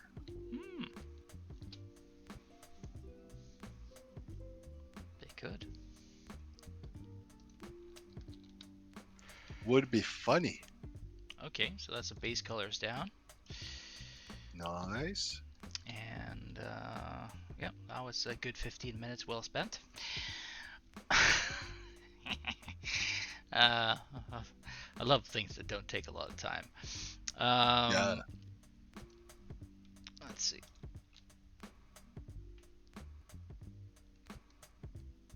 And now we are going to... For anyone watching this either right now or in the future, this is also kind of how we do work when we do work and not stream. We do talk about all the nerdy shit we're interested in. Yeah, this is true. Essentially what we've done here, we've just decided to share our creative process with you guys. That's the main reason we do this.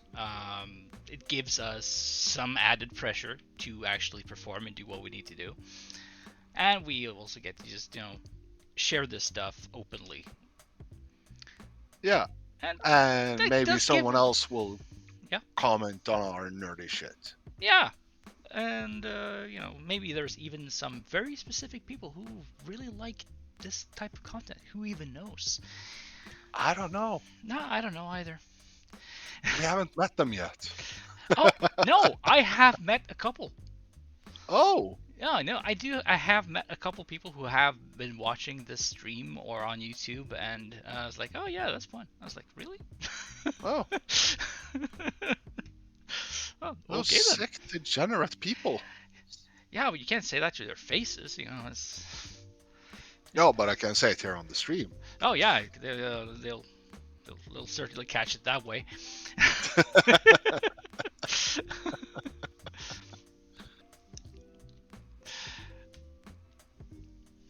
Nah, you guys are great. Oh yes, I do like the green tint.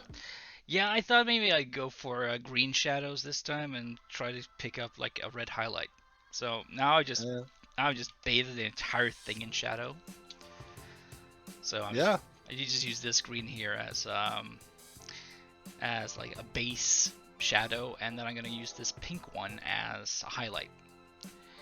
And now to figure out where the light comes from. Well, you know that is magic. Everywhere and nowhere at the same time. Yes, it is essentially it's quantum, man. It's quantum. Yeah. They are not being observed. Yeah, they're not being observed. No, they're just doing their thing. Yeah. Yeah, I was like, yeah. So yeah, the photon said, it's like, yeah, I'm over here. I'm over here. I'm also over there. I'm all over the place. Who cares? Yeah, so Existence is just an illusion. or pain in this person's case. Yeah. Poor fucker. Jesus. Why do we do this to our characters? Yeah, I was immediately going to say that not all characters, but then I was like, Almost all of them. Well, we've been doing some extraordinary characters recently. I mean, some really grotesque ones, like Marafaka and of course this one, and then you have well, no, to be honest, there are a few who aren't like completely warped.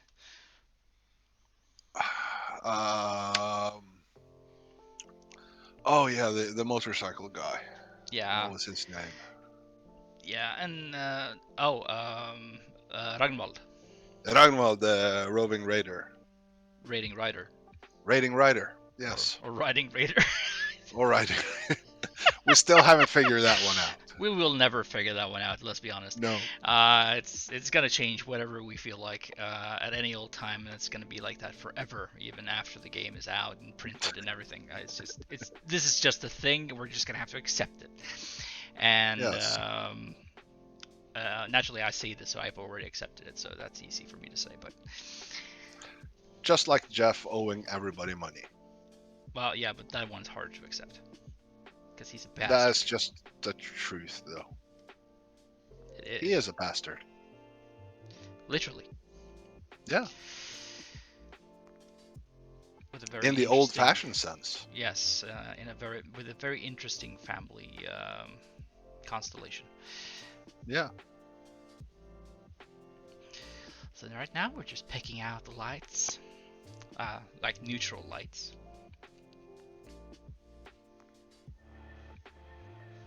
It's gonna be our little secret.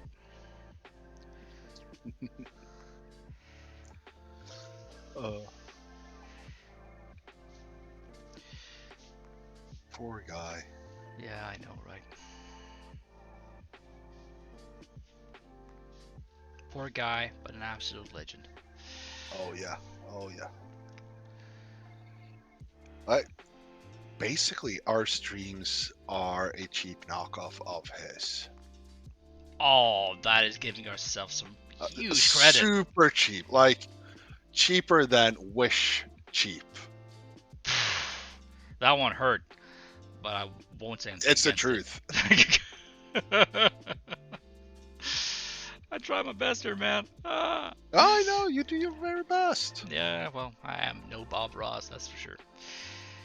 No, There's only one Bob Ross. and he did landscapes. Yes, he did. And such landscapes they were. Well, yeah.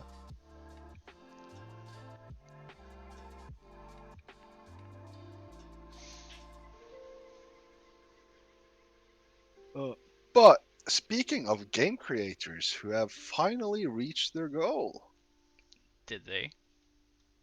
Dwarf Fortress, Oh.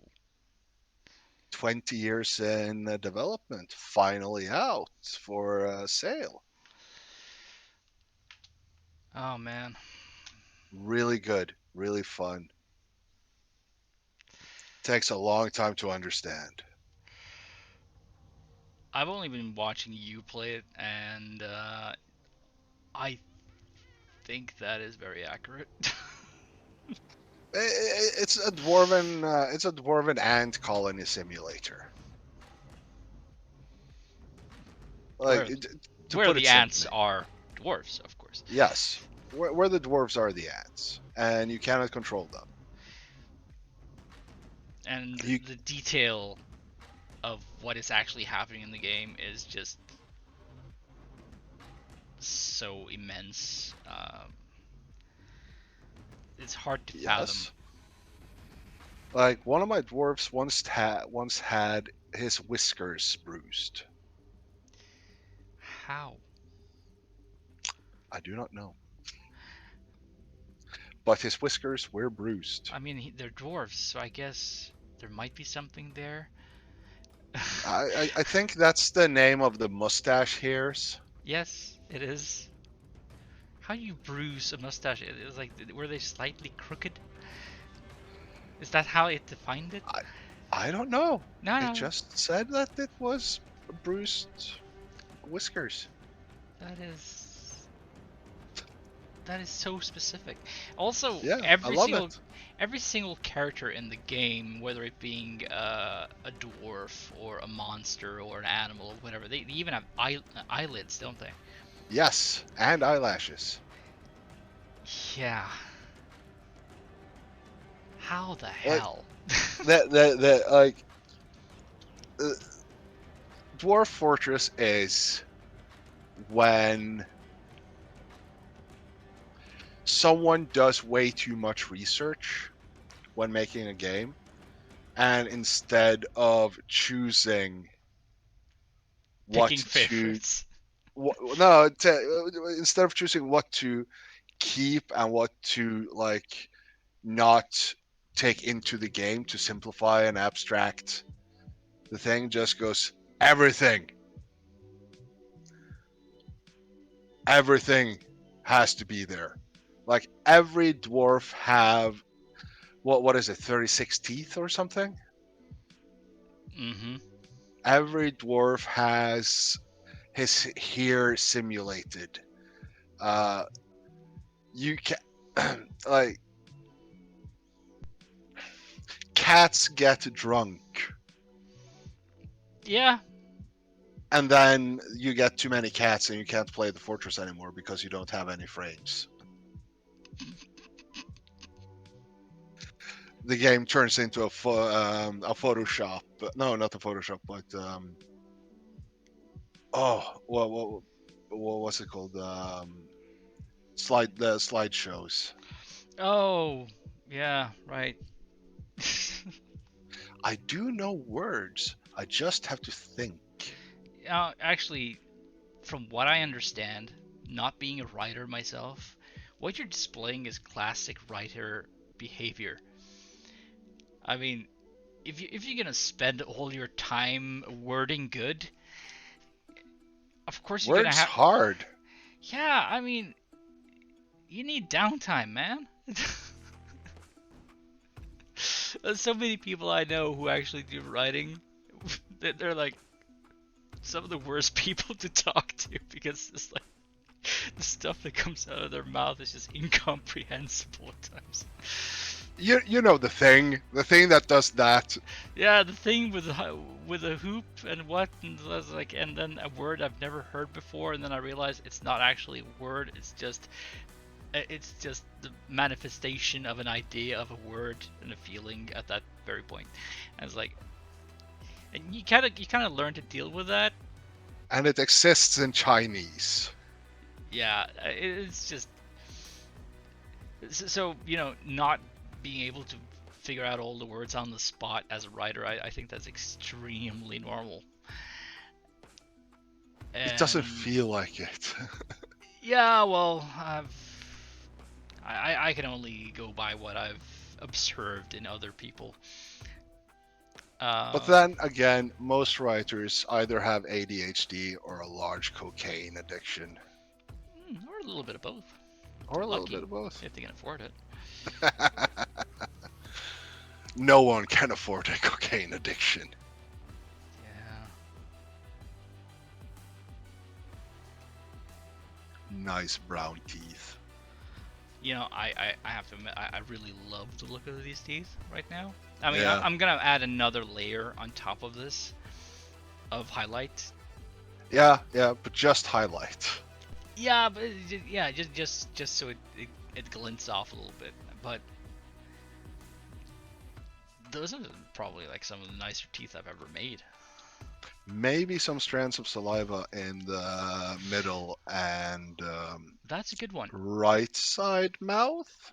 Maybe some strands of saliva in all the mouths, to be honest. I mean, even the grinning one.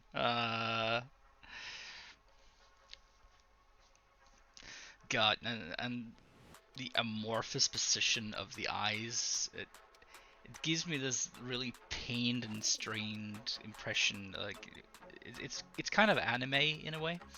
Yeah, Yeah, it's hilarious. that's not bad. I have my I have my problems with hardcore manga and anime fans. Like I got problems with most fandoms. This is a thing. Yeah. This is a thing, and I often get in trouble online for kicking the hornet's nest. Yeah, and that in itself is also some of what's wrong with the fandoms. Um, the but a lot of those really well done animes and mangas have some really good art. Yeah, they do. Really good art.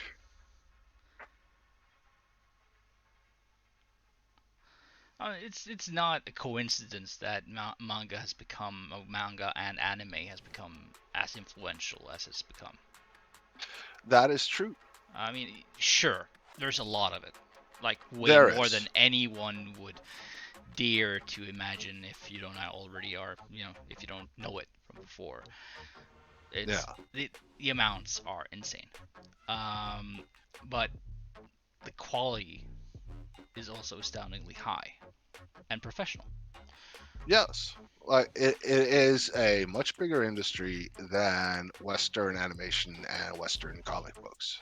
Yeah, hands Uh, down, biggest yeah. biggest comic and animation industry in the world. I did have a point here, but I do not remember. Well, okay, let's backtrack. You did have some issue, but some stuff that come out of these things are absolutely Oh, great. no, yeah. Uh, the thing, like, yes, and well done anime has really good art. Well done manga has really good art.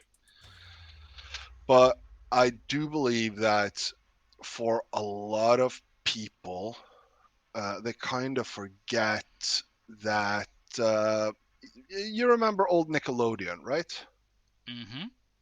You got Rugrats. Yeah. Yeah, like I wouldn't say that the art there was fantastic, I but low-key hate it, to be honest. yeah, and that's fine. Yeah. But it kind of like it kind of works with as its own art theme, if you get what I mean. Mm-hmm. Uh, like all art doesn't have to be a Van Gogh. Like Preferably, it shouldn't be exactly that. Yeah. yeah, like I'm not saying like everything needs to be a Van Gogh, as in it is exactly that style, but I'm talking about the quality of art. There needs to be a middle point to make art approachable for the masses. There needs to be a middle point that opens up the possibility that, for example, you have a kid going, you know what, I want to get into this. It doesn't look too difficult to do. Hmm. Yeah. I kind of think a lot of like um, people who compare Western animation style, current Western animation style, and Eastern animation style, kind of forget that. Well, no. Thing is, Eastern animation style is uh, derived from the fact that they have a need that's very specific that we don't in the West. They need to have a large turnout. They have to produce a lot of it. They Yeah, make these huge serials, or they at least they used to. And yeah, no, actually no, they still do in the same format. Yeah, and they need a lot of people to be able to work on these concepts and these series very fast, very efficiently. yes, This is why the comics, because it starts with the comics, the manga, yes, uh, they need to be as generalized as possible to make sure that the process of creating these mangas will be cost efficient. mm, So you do the simple thing. You make something that's so universally recognizable and easy to replicate that you can have 25 people doing the same job and the output will be the same. That's why most anime characters sort of look the same. They have the same pointy nose, the same eyes, the same general look of it. yes, Western comics, even though some Western comic artists are trying to emulate manga, they don't get it quite right mm. very often. Avatar: The Last Airbender. Oh, that's a good example of a Western anime. Yeah, Because it has the same approach in a way, but it's still clearly Western. yes. Uh, that said, holy crap, I love that show. It's so good. I was trying to find a way to watch it recently. Couldn't. Yeah, It used to be on Netflix. It's not there anymore. I think it was there for like the shortest of time, and I was like, oh shit. I was kind of happy when I first saw it was there because the last time I watched that it was like I don't know 10 years ago. Yeah, Uh, because no, Avatar is an amazing animated series. it is. I never got into Korra, um, Legend of Korra, No, but that's more like a timing of my life kind of thing. Nothing to do yeah, with the series itself.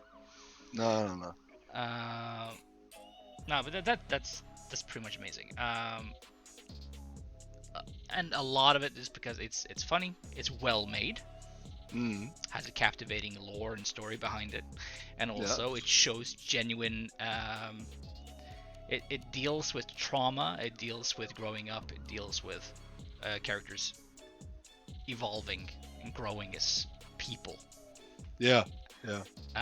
So yeah, no, it's by far one of my favorite animated shows. Mm, yeah, yeah. um, Speaking of styles, though, um, uh, comics, especially. Um, Norwegian comics has had, in my opinion, a very distinct style for the last, let's say, 50 years, starting with Python. Shit, is it 50 already? Didn't Python start like in 82, 83 or something? I'm not 50. 40 years. Let's say 40, 40 40 years. years. 40 years. Yes. Yeah. Um. Yeah. No. absolutely does. I mean, we have our own comic culture is rooted in many things. Yeah. Of course, we Uh, have our culture for having comics around Christmas, so there's some really old school characters going there. Yeah. Those have influenced everyone.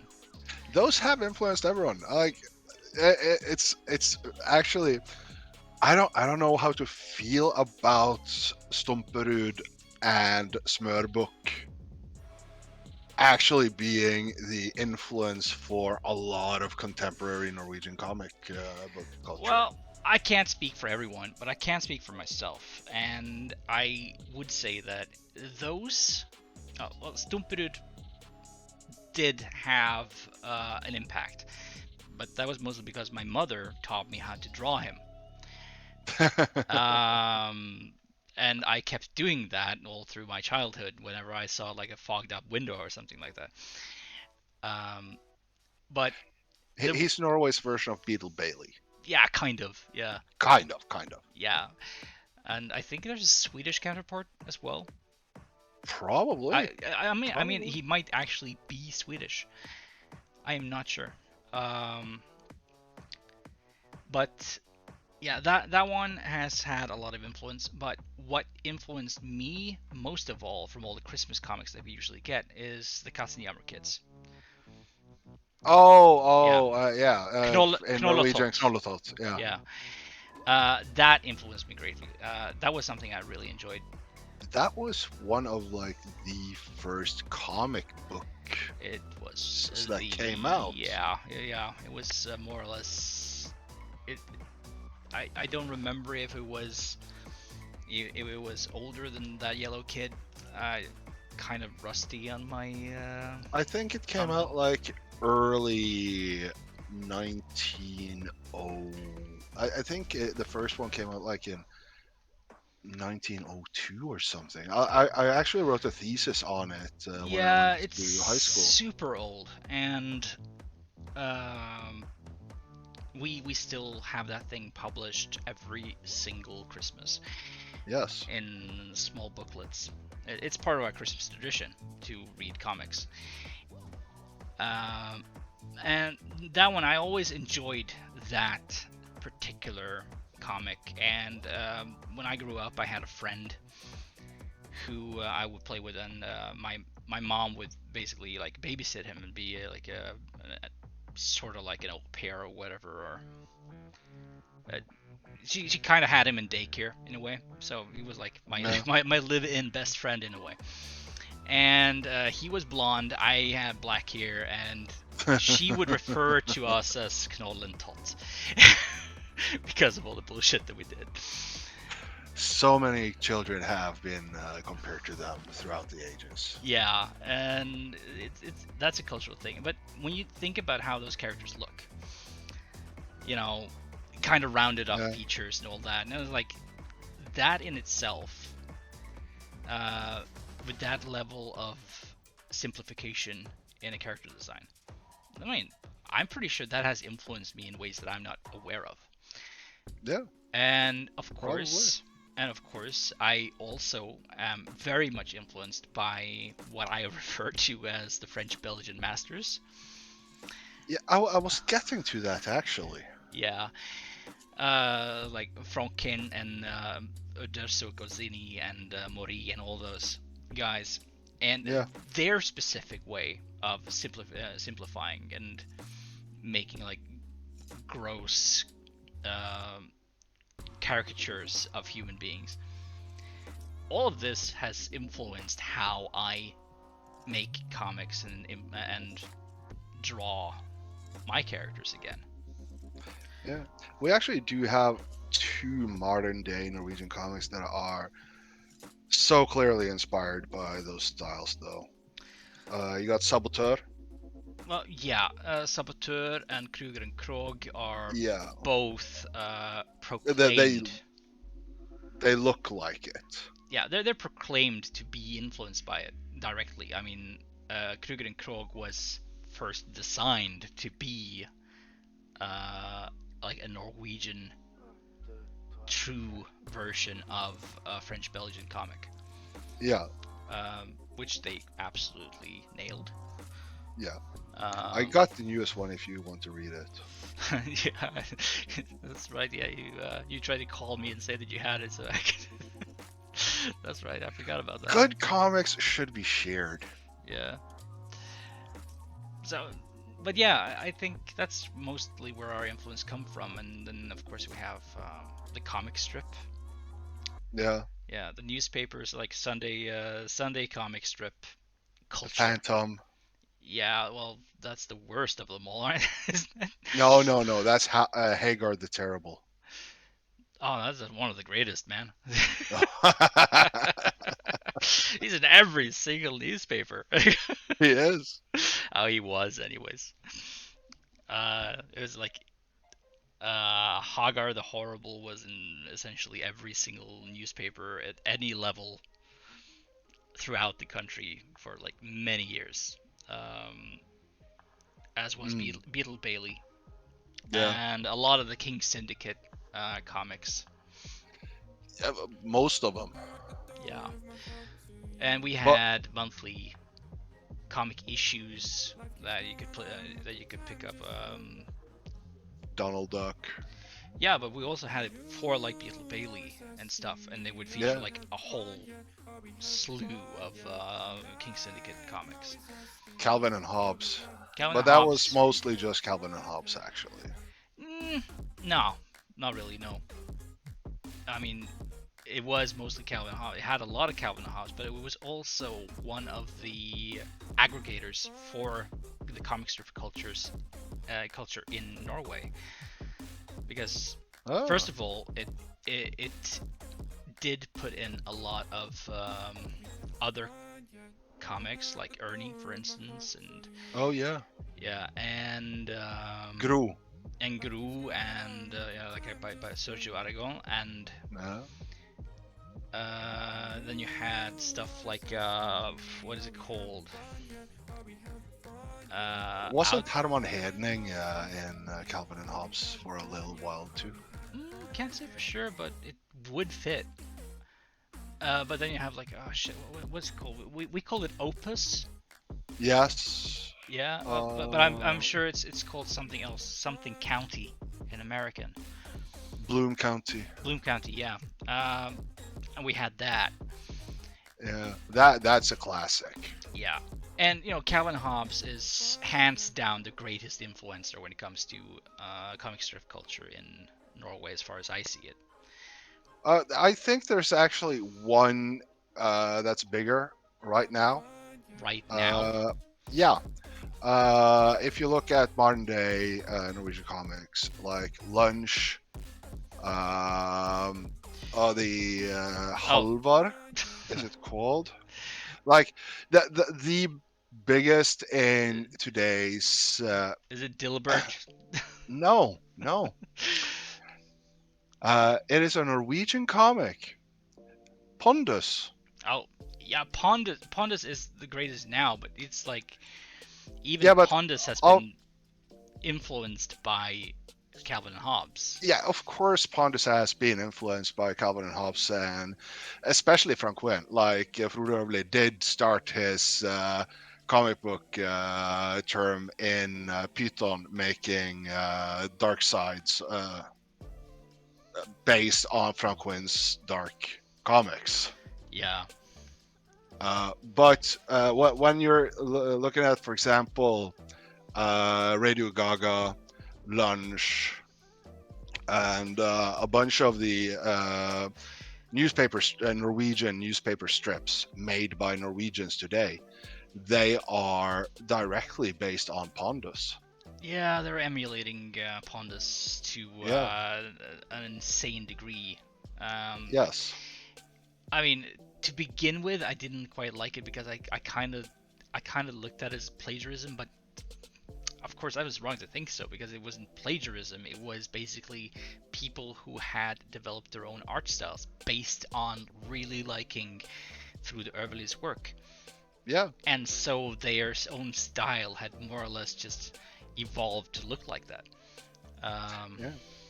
I don't like Pondus, to be honest.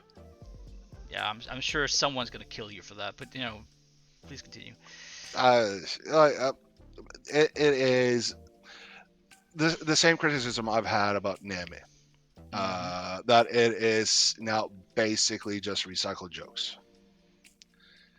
At the same time, it is a very boomerish comic book when you look upon um,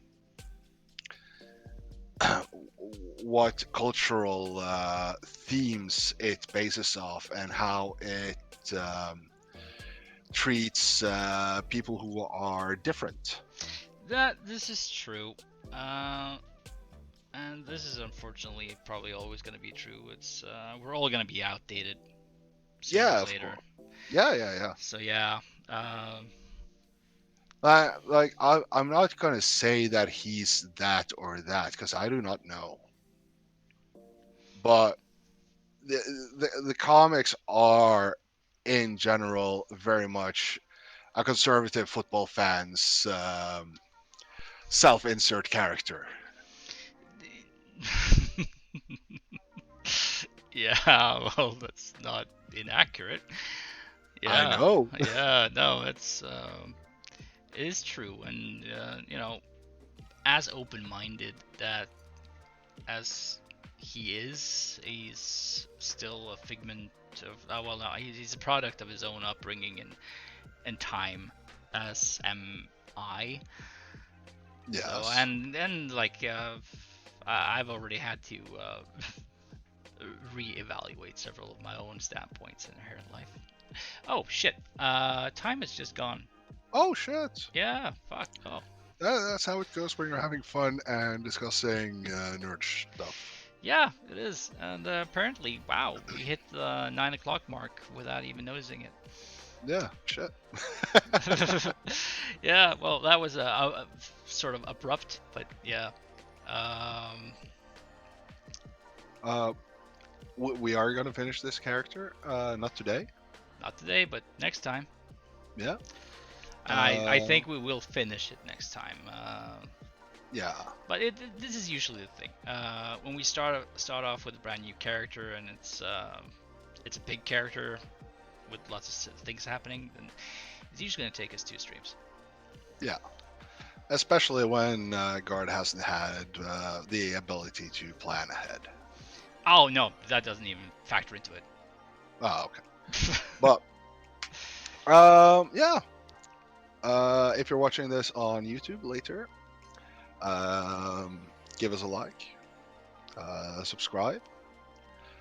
If you're watching it anywhere else, check out our social media on Facebook, Instagram, YouTube, and here on Twitch. Links are down below on the screen.